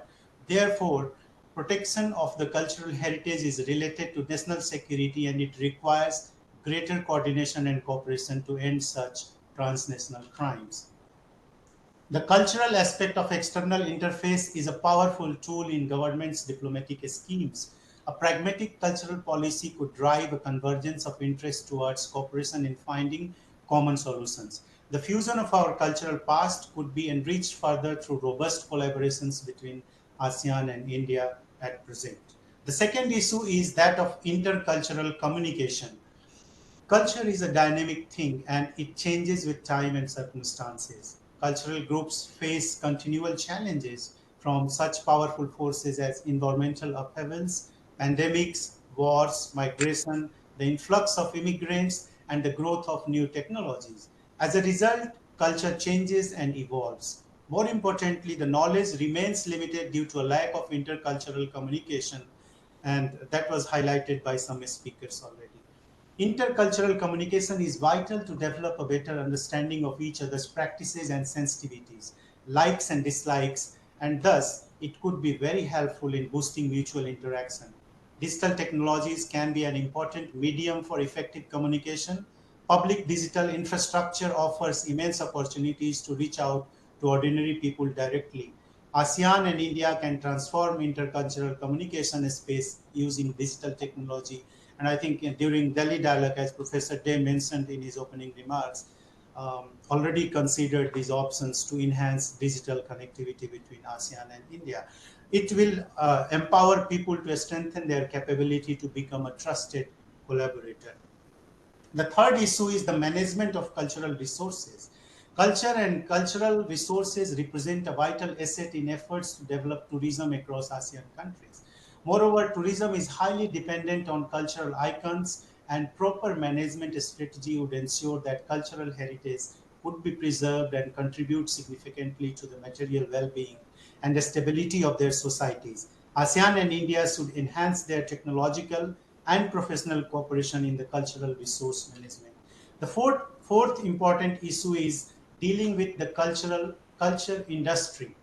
Both ASEAN and India have experienced an explosion of popular cultural products such as movies, pop music, animation, comic, television programs, and fashion magazines that have expanded and deepened their reach domestically and internationally and across regional and even national borders. Multi-directional flow of popular culture have intensified to reach consumers in different national and linguistic areas and have substantially decentralized the region's popular cultural market. As a result, consumers are exposed to various popular culture to a great extent and are characterized by a diversity of consumption habits and lifestyles. Indeed, there is a realization among governments that cultural industries are an excellent source for enhancing countries' soft power and have the potential of cultivating lucrative export enterprises. However, the culture industries of ASEAN and India collaborate will depend much on government's policies and support. It requires greater coordination and a structured approach. And finally, though ASEAN and India have initiated programs on cultural and civilizational linkages, Professor Day read some paragraphs from the co-chair statement issued recently in Delhi during foreign ministers' special meeting organized in Delhi. It is equally important to document civilizational ties and shared cultural symbols and disseminate them widely through various mediums and platforms to enhance general awareness of both sides. As Professor Dhar pointed out about heritage, increasing heritage awareness. So that requires documentation and increasing public awareness. Uh, Although culture is increasingly becoming an essential aspect of engagement, there are no culture ministry dialogue among the existing annual institutional mechanisms between ASEAN and India. ASEAN and India need to work on collective, consultative, and inclusive approaches for greater coordination and a structured approach to deepen cultural ties further. Culture Ministry dialogue can play a significant role in this regard. I thank you for your attention. Thank you, Dr. Chaturvedi, for a very illustrious and very important paper. Dr. Chaturvedi has shown us that how there is to certain extent lack of understanding about cross-cultural identities, but at the same time he has also pointed out that how past can be a spirit for the present day collaboration, friendship, and initiatives. He had identified four key issues which we should bring into consideration for further development. And finally, he emphasized on government support. But at the same time, as a chair, I have a small observation. I would like to say government support is definitely needed, but at the same time, perhaps civil society also has a role to play to some extent. So now we move to our next speaker, that is Professor Dr. Daw Thu Ha. Dr. Daw Thu Ha is the head of Indian Studies Department, University of Social Science and Humanities, Vietnam National Universities, Hanoi. So over to Dr. Daw Thu Ha.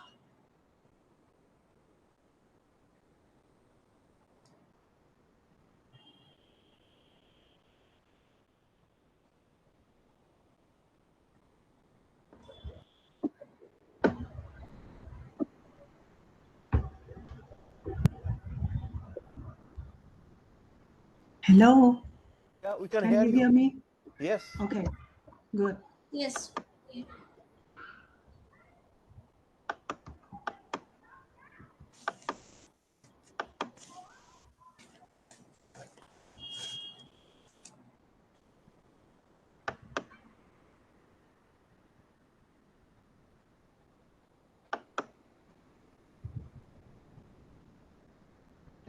Can you see me? Yes, See perfect. my PowerPoint. Okay.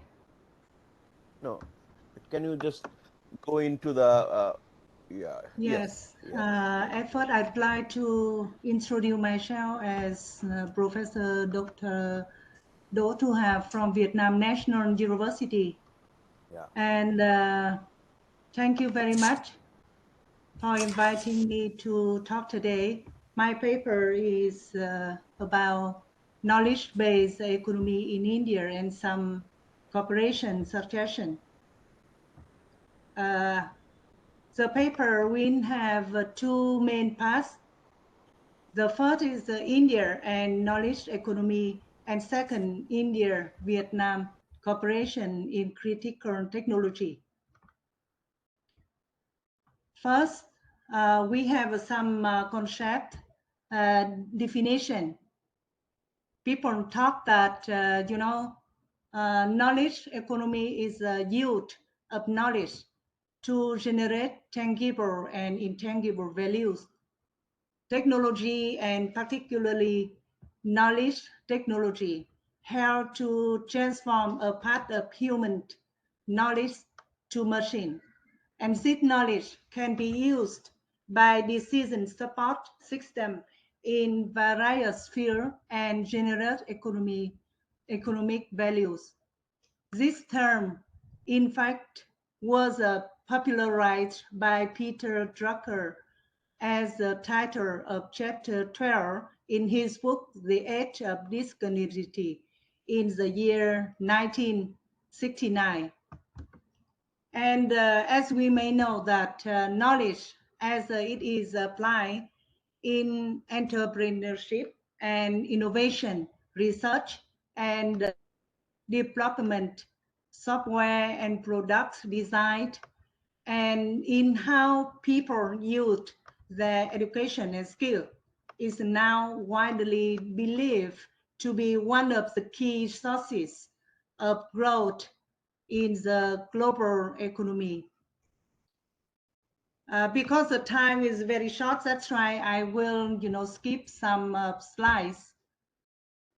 India, I believe, can tap into a number of strengths as it transforms itself into a knowledge-based economy. First, skill, human capital. Second is the democratic government. The third is the widespread use of English.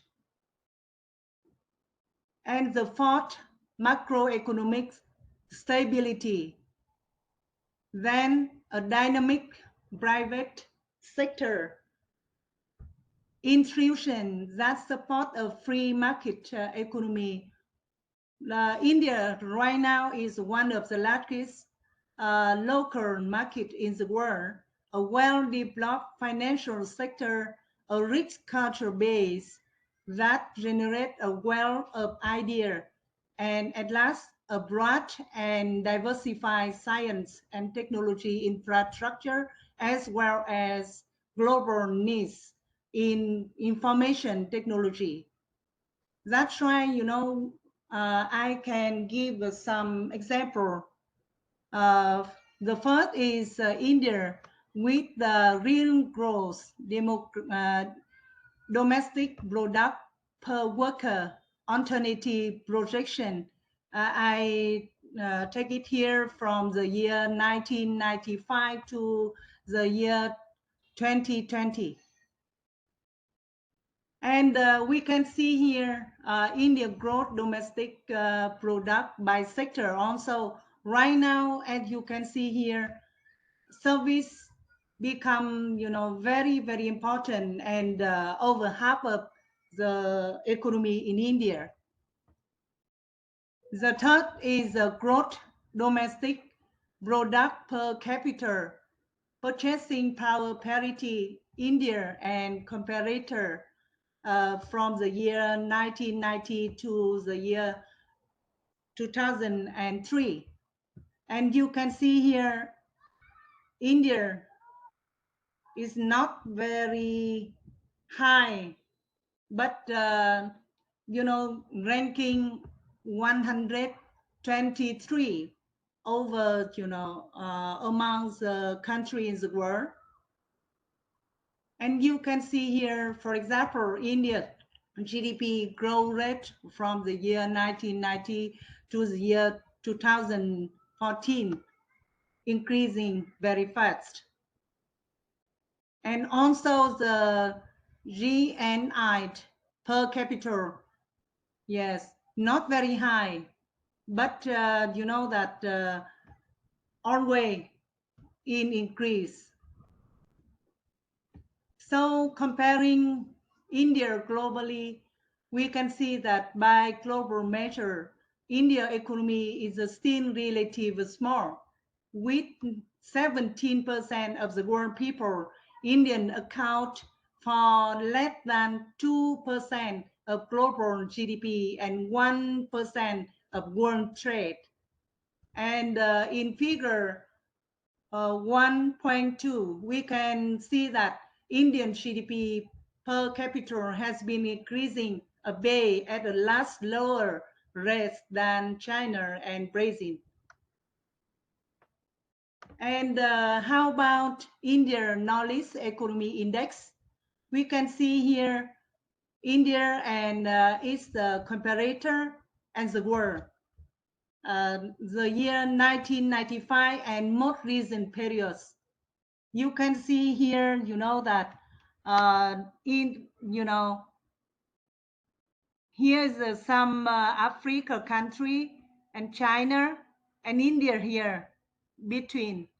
Yes, in the not very high compared with the, the top country is the world, but it's on the way of developing.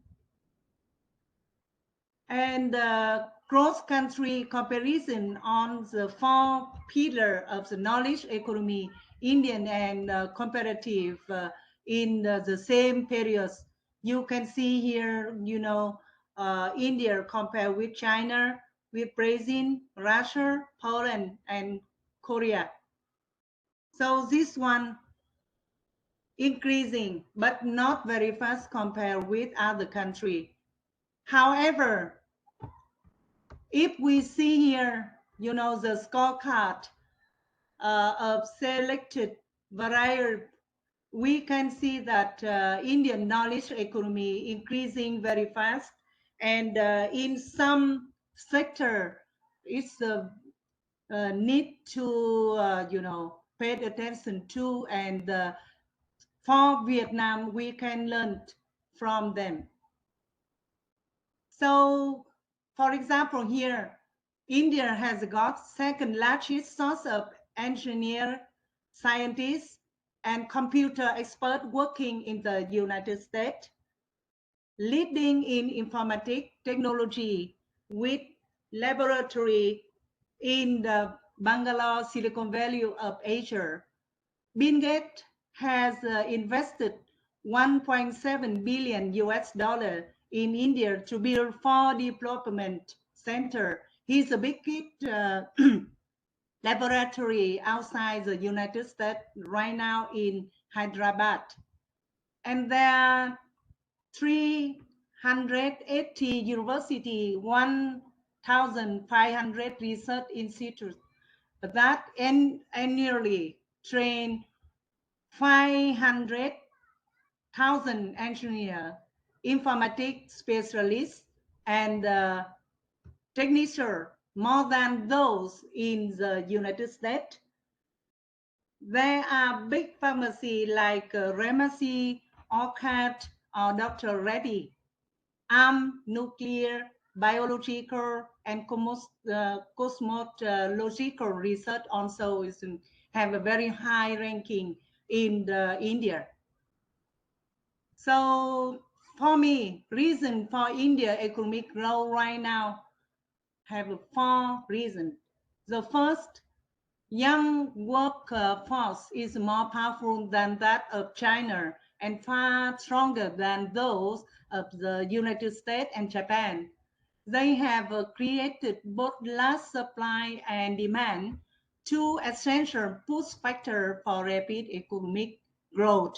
Secondly, there is a better intellectual infrastructure than China, similar to Western country, ranked among the pioneer of information technology with software technology only next to the US.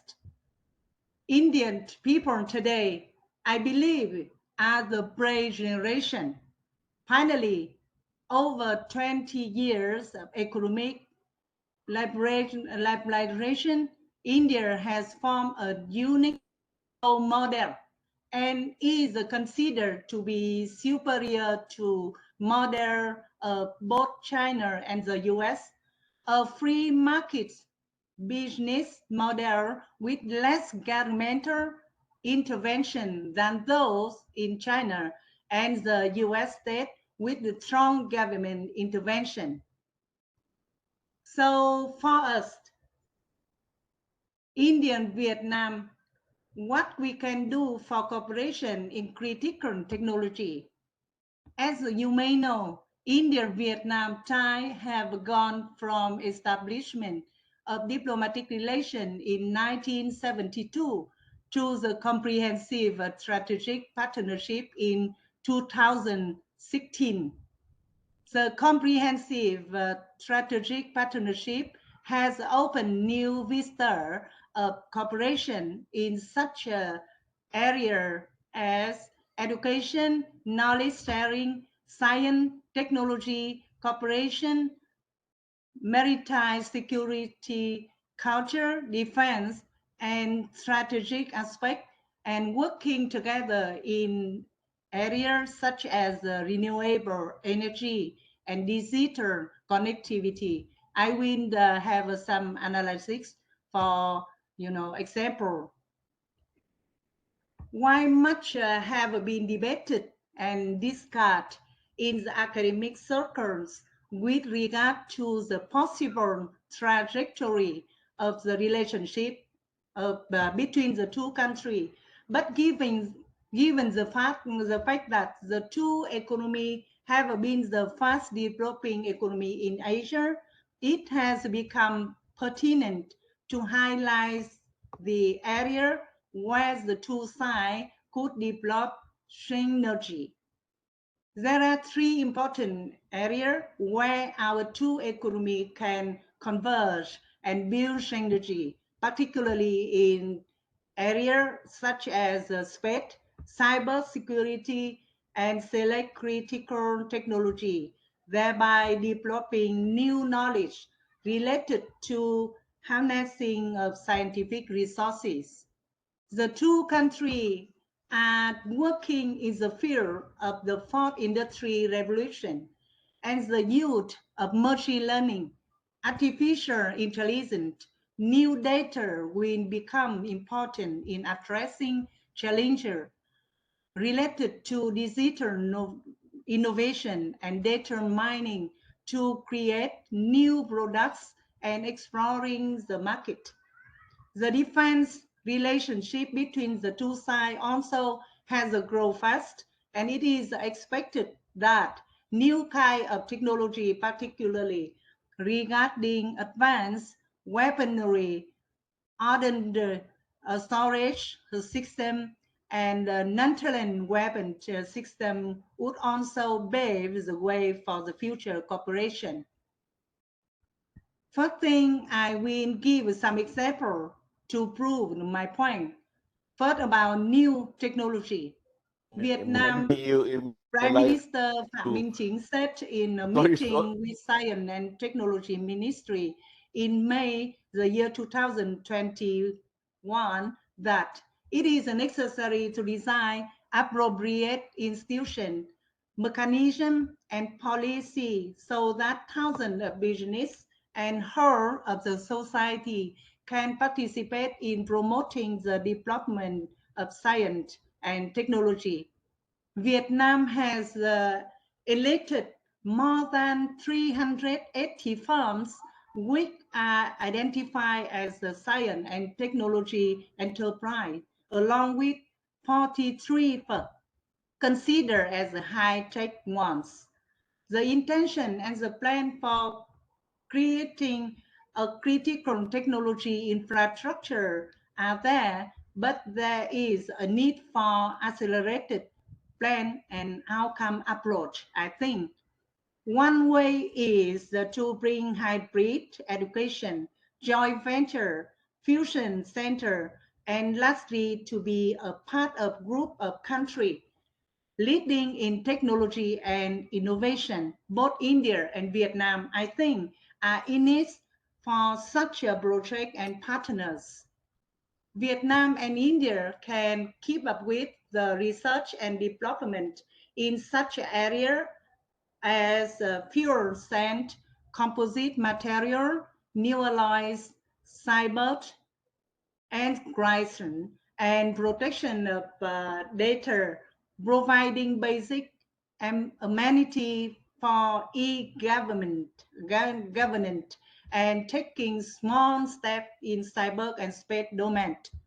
In several joint statements signed between the two countries, TRADE has been working on new generation of life-saving drugs, nanotechnology, artificial intelligence, and big data analytics. However, there is a need for integration and therefore the urge to create a secure network in both sides.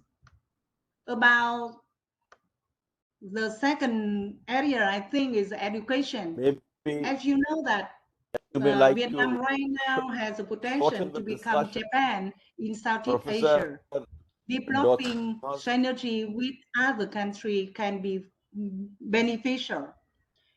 Institutional MOU with scientific institutes, sending school kids on recreational education tour to other countries, providing scholarship in scientific institutions, and seeking foreign scholarship for students may be one way to develop the scientific capital.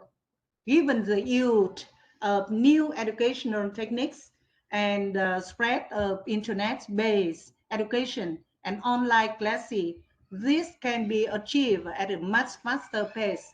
I think that this one uh, very suitable with the environment for learning and training in Vietnam and India. As you know that Professor, right now, Malaysia, Singapore, and India as a new destination for foreign students, accounting for 12% of global student population, from 250,000 to 300,000 students in the year 2010 and 2011 alone. For example, another year is 2013. India right now become Asia favorite destination, ranking third in the world for foreign students to come. This stream of students is called the North-South float. That's right, in Vietnam also we want to, make full use of this flow. And you Professor can see Dotua, here the country with Time is different over. income group in We cannot. different year to come to India for study. And here the 10 Indian university has a big number of foreign students to study. And okay. today, the current population of Vietnam is very high. You can see here nearly 100 million, and it about, ranked number 15 in the list of country by population in the world. And Vietnamese students study abroad a think lot. You can I see here. I think we And have to for example, close. only the US, we rank 8 More. for foreign students to study there. And every year, Vietnamese students send out about Professor 1.5 to 2 billion US Dotua, we dollar have to close for it. study abroad. That's why we can have a cooperation for education and training for Vietnamese students in India. Can you hear I us? bring my students from Vietnam National University to go to India every That's year the for problem. field work. You can see here. Yes, with the India professor also. And because the Please stop. time for me is short, so we can see here that I just count Oh, some emerging critical technology. no. For example, Kindly, we like may have to close it. We don't have we much can time. have a new area for cooperation. Uh, for example, like in my university, Vietnam National University, in the year 2018, we have, a school for aviation and aerospace industry. That's right, that we can have a cooperation in very new such area. For both India and Vietnam, they need a long-term agreement for working on these aspects. And space and cyber also is a strong point of India, and Vietnam still, want to have a cooperation with India. And Okay. conclusion, Maybe we. Yeah, I conclusion. think my paper just want to point out that we would like to learn India lesson on policy and practice over the past 20 years, how to limit brain drain and want to gain brain drain. And we want to reserve this flow. I mean that, brain drain, by introducing macro and micro national policy to attract Indian talented and skilled and knowledgeable foreigner to the country. Vietnam also want to do something like that. And we would like to cooperate in many areas of science and industry also. Thank you very much. I Thank think that you. my Thank you. time is very short. That's why, I just want to shorten. And today, have some technical problems. So sorry. Thank you very Please much. Yeah. stop your PPT, please. Yes. So thank you, Dr. Dothuha. Whenever I listen to Dr. Dothuha, I find that how nicely she glorifies India with different statistics, pie charts, etc. today also there was no exception, and her paper was quite extensive. But sorry, we were running short of time to some extent. So before I open the floor for discussion, I have a few observations to say. Very briefly, to say that from today's conversation, this discussion, we could understand that how important is the issue of cultural cooperation between India and ASEAN. Very from the beginning of days of Shubarna Bhumi and Shubarna Deep, now we have turned to the age of Asianism, and to put more concisely, India-ASEAN relations. And there are also some field of sub-regional cooperations like BIMSTEC, Mekong Bonga, etc., etc. So there are so many fields to open, and there we can explore that how we can develop our cooperational aspects, and that way very constructively we have talked about two three things. One is that preservation of our heritage, that is very very important, that we need to preserve our heritage in a important way. And secondly, we talked about that intercultural communication and the role of technology. And also, I think the scholar from Nalanda University, Dr. Chaturvedi, he also talked about one thing, that is cultural industry. So these are the very important points. And now, tourism also, as Professor Baladash Ghoshal has pointed out in the very beginning, tourism is one of the upcoming field which we need to explore, and there are many possibilities, not only regarding the ways of heritage connection of Buddhism, Hinduism. As I talked after Dr. Pandya's presentation, there is another aspect which we usually ignore. That is the context of Thai cultural heritage in India, in Myanmar, in Thailand, and in Cambodia and Laos. So that way, India ASEAN can be connected if we think of a Thai tourist circle. And finally, to say that people to people interaction is definitely important, and that way, community relation is also important.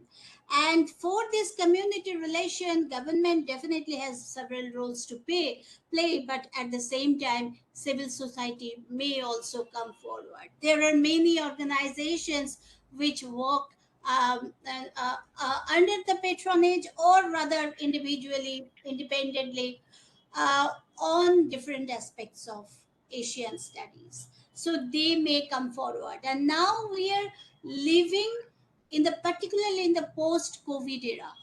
COVID was a curse, but COVID is a blessing too. Why? Because it has opened the world to digital technology, and now we are connected digitally. So why don't we think of some kind of collaboration, people to people interaction, student to student interaction over this digital platform? That, I'm sure, might bring some positive impacts to understanding each other.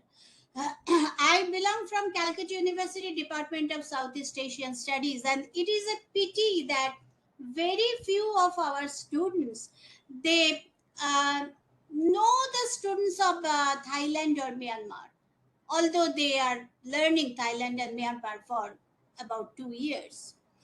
Same way, the language is also very, very important. Professor Ghoshal has talked about Indonesian language. I would say that at the same time, Thai and Burmese are also very close to our Sanskrit language. So there should be more and more initiative on part of the government to open up some forum. Even digitally, it is possible. Not that physical connection is always needed. Digitally, also, it is possible that we may introduce some courses among universities or among organizations of civil societies to introduce different language courses. So that way, There are many possibilities, and I'm sure that this kind of initiative by RIS and AIC will definitely open up new vistas of cooperation, collaboration, and it will help the government of India in policy making. And of course, this message will reach to our friends of the ASEAN countries. And we are certain that maybe after a decade, we will see that we will be in a much better position, in a much better position of cooperation and collaboration. We are living this age of digital technology, and we need to understand that cultural association is very, very important. It is not always cultural assimilation. The culture always opens the boundary. There are two aspects. One might be the assimilation, one might be the association. But understanding each other's culture delves into the arena of cultural association. And that way, this kind of endeavor will be very successful. Thank you very much. Thank you. We almost done with the panel discussion, but there is one task still pending, which is the Q&A session. So I think there are, Ambassador Gurjit Singh has a question, and he has raised the hand. He has a question: how many ASEAN students are there in India? But he didn't specify whom he has addressed. Maybe, going by the essence, I would rather pass these questions to Professor Santa Rita, because the students are coming from ASEAN, and also to Dr. Rajiv Ranjan Chaturvedi, because I he is cannot teaching. discuss with you because the only one way I can talk, but I cannot hear. Sorry. No, we can hear you. We can hear you. Mm. I don't know what happened. Professor Santanita and Professor Chaturvedi, would you like to respond to these questions? I don't have, sorry, I don't have that accurate number for students, because all I know is about the Filipinos going there to study, and there are only few. If someone want to ask me, can type in the Please. aspect. Yes. Professor Day, I can say, I mean, not accurate, but in terms of percentage, around 70% of our international students are from ASEAN countries. And we have large number of students from Vietnam, from all, in fact, all, we have students from Philippines, we have students from Indonesia.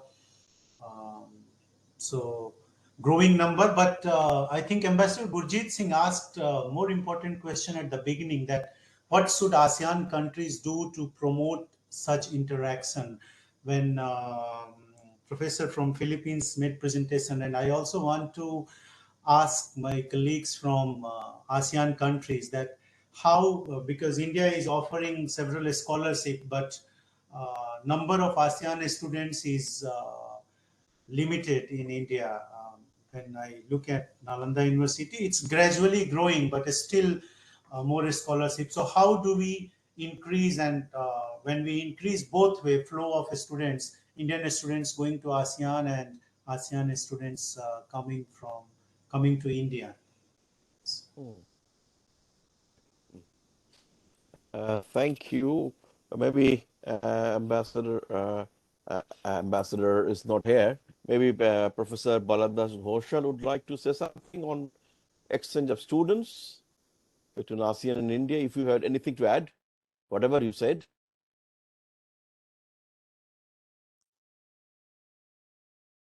Can you hear me now?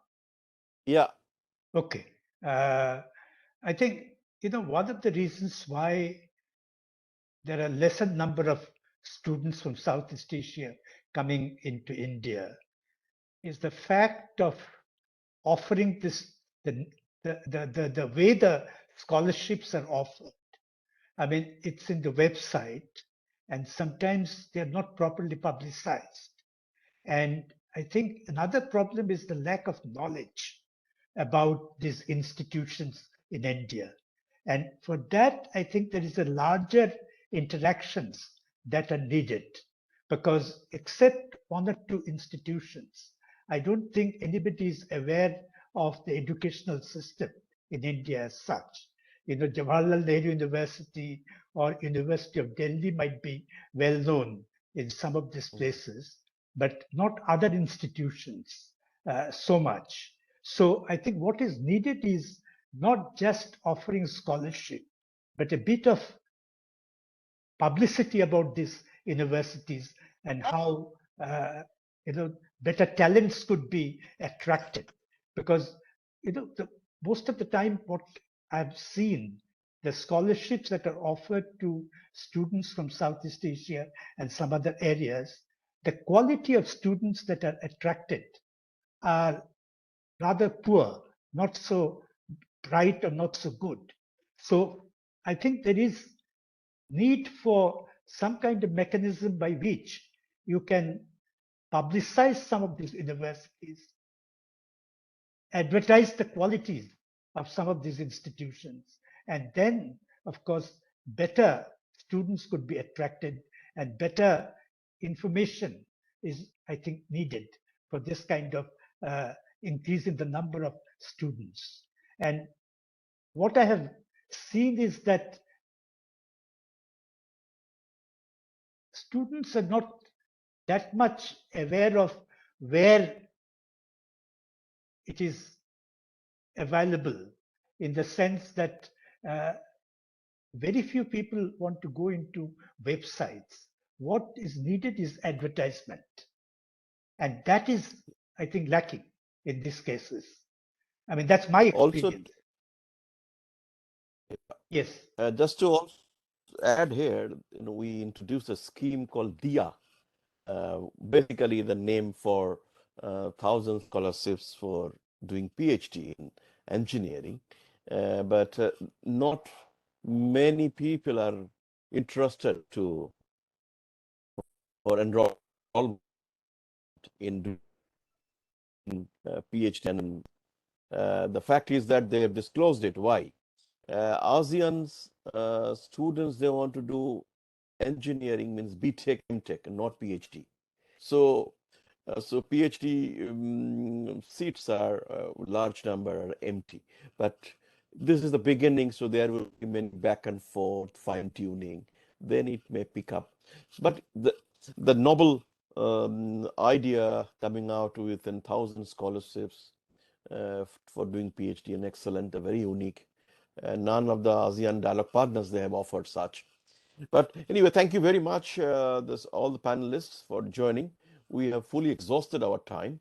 But before we close, I give 1 minute to each of you, to Professor Parul Pandyadhar, to Professor Santarita, to Rajiv Ranjan Chaturbedi, and Professor Dothuha, for any final thought, final remarks from your end. Professor Pandya. Well, I think that some kind of a brainstorming about how to bring issues of cultural connectivity into the present in a very some kind of a vision, ASEAN India vision, that could highlight how the trust factor that can be evoked through past cultural connect and the involvement of the youth can become a pivotal area by which present connections can be built. So I think that should not be taken very lightly. Otherwise, our connection, if we sort of rip it away from the past connect, the past cultural connect, would be like any other two nations connecting. We do have a very strong advantage, and we really need to proactively build that advantage into the cultural policy of ASEAN India contact. Certainly, it should be youth centric, and awareness is important. Thank you. Thank you very much. Professor Santarita?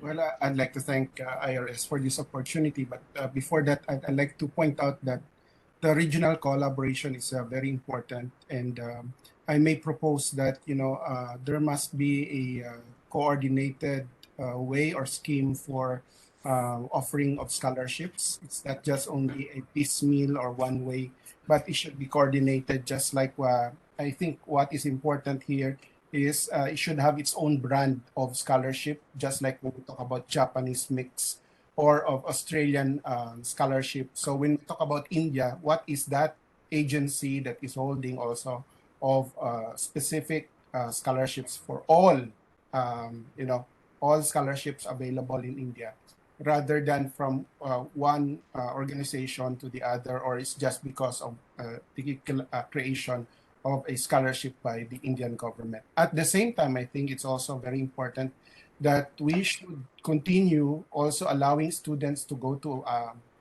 student mobility to other countries, particularly in the Philippines, just like that we are enjoying previous years before the pandemic of students, Indian students, of medical students here in the Philippines. So we're talking of thousands of students coming in. But right now, because of the tension or maybe some problems with the MNC standard, that led to the dwindling of numbers of that. No, so I think it's applicable. I have several points, but I guess I'll reserve that for next presentation. Thank you, and congratulations. Thank you. Thank you very much, Professor Santarita. Rajiv Ranjan Chaturvedi, Doctor. Thank you, Professor Day. I want to underline the point made by previous speakers on focus more on youth, and also we need to take a structured approach whether to increase intake of students both way, or interaction between cultural industries or protection of heritage. All these suggestions made during presentations required a very structured approach. In today's world of swift communication, policymakers should work proactively to highlight the positive things in their countries and engage more constructively to address the current challenges. And the point which was made by Ambassador Ina Krishnamurthy, that we need to build positive paradigms. So I think for that, our Ministry of Culture need to start culture minister dialogue between ASEAN and India. That's all, I think. Thank Thank you. you. Thank you very much. Professor Dothuha, you have any last word? Can you unmute? Yeah, I think some technical issues again.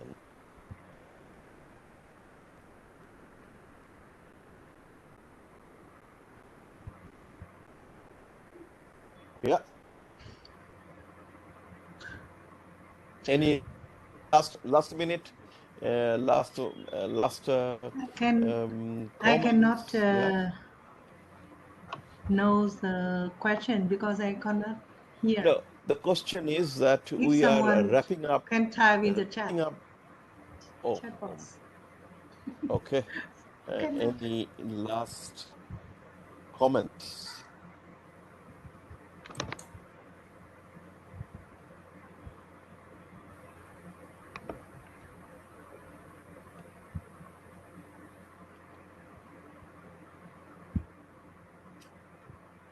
I think there are some technical issues.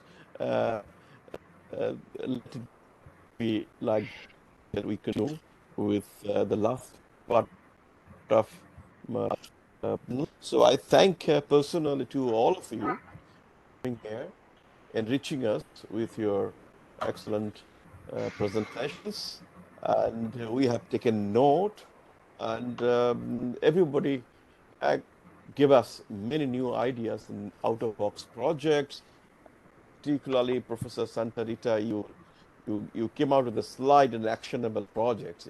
Everyone, Professor Pandya, Dr. Rajiv Ranjan Chaturvedi, and Professor Dothuha. In fact, our chairperson, Professor Ghosh, and the special remarks by Professor Ghoshal and Ambassador Ina. So thank you very much again from my side for joining the webinar 3, which is devoted on socio-cultural pillars of ASEAN-India relations. And I hope to share with you very soon an outcome document. We will be compiling all the outcomes that we have been doing while going towards the last part of our series. So please stay tuned. We will be having some more events like this and a mega event towards while going towards the special summit. So thank you once again for joining all the speakers, the participants, uh, and with that I hand over the proceedings to my colleague, Dr. Sampakundu, for giving final remarks and the vote of thanks. Over to you, Dr. Kundu. Thank you, sir. So, I hope I'm audible to all of you. Okay. So today we had the third webinar in the series of webinar that is dedicated towards ASEAN-India 30 years of dialogue relations that started in early 1990s. And as Professor Dey had already mentioned, we have 2 more webinars lined up in the coming months. So we hope to see all of you again in the upcoming webinars. Today in this special session, we had the opportunity to discuss about various aspects connected to India-ASEAN strategic partnership with a focus on the socio-cultural connectivity. So we had discussed about the geo-civilizational connectivity between India and ASEAN. We had also discussed about the role of women and youth in encouraging partnership between ASEAN and India. We have also discussed about the spatial terminology that we have received from the Indonesian foreign minister, that is strategic trust, and I think that is very important point that we have taken from our partner in Indonesia. We have also discussed about educational cooperation, the role of new technologies, the role of living cultural practices and heritage conservation. And these are just some of the ideas that we have dealt upon here. So with that note, I now would like to sincerely thank all of you, especially Ambassador Ina Krishnamurthy and Professor Baladas Ghoshal for their special remarks and keynote address. My special thank to Professor Lipi Ghosh for chairing the session very wonderfully, and all the speakers, Professor Parul Pandya Thar, Professor Joy P. Santarita, Professor Rajiv Ranjan Chaturvedi, and Professor Do Thuha. My colleagues at RIS and AIC, the admin team, the IT team, without their support, this webinar would not have been possible. And lastly, my sincere thanks to Professor Dey, because without his constant encouragement, we would not have been able to organize this webinar. And also Dr. Tuhin Shubhragiri, our colleague at AIC. So with all that thanking note, I would now like to conclude the session, and we will share the outcome document with all of you very soon. So thank you so much. Good night. Good night. Thank you. Thank you, sir. Thank you.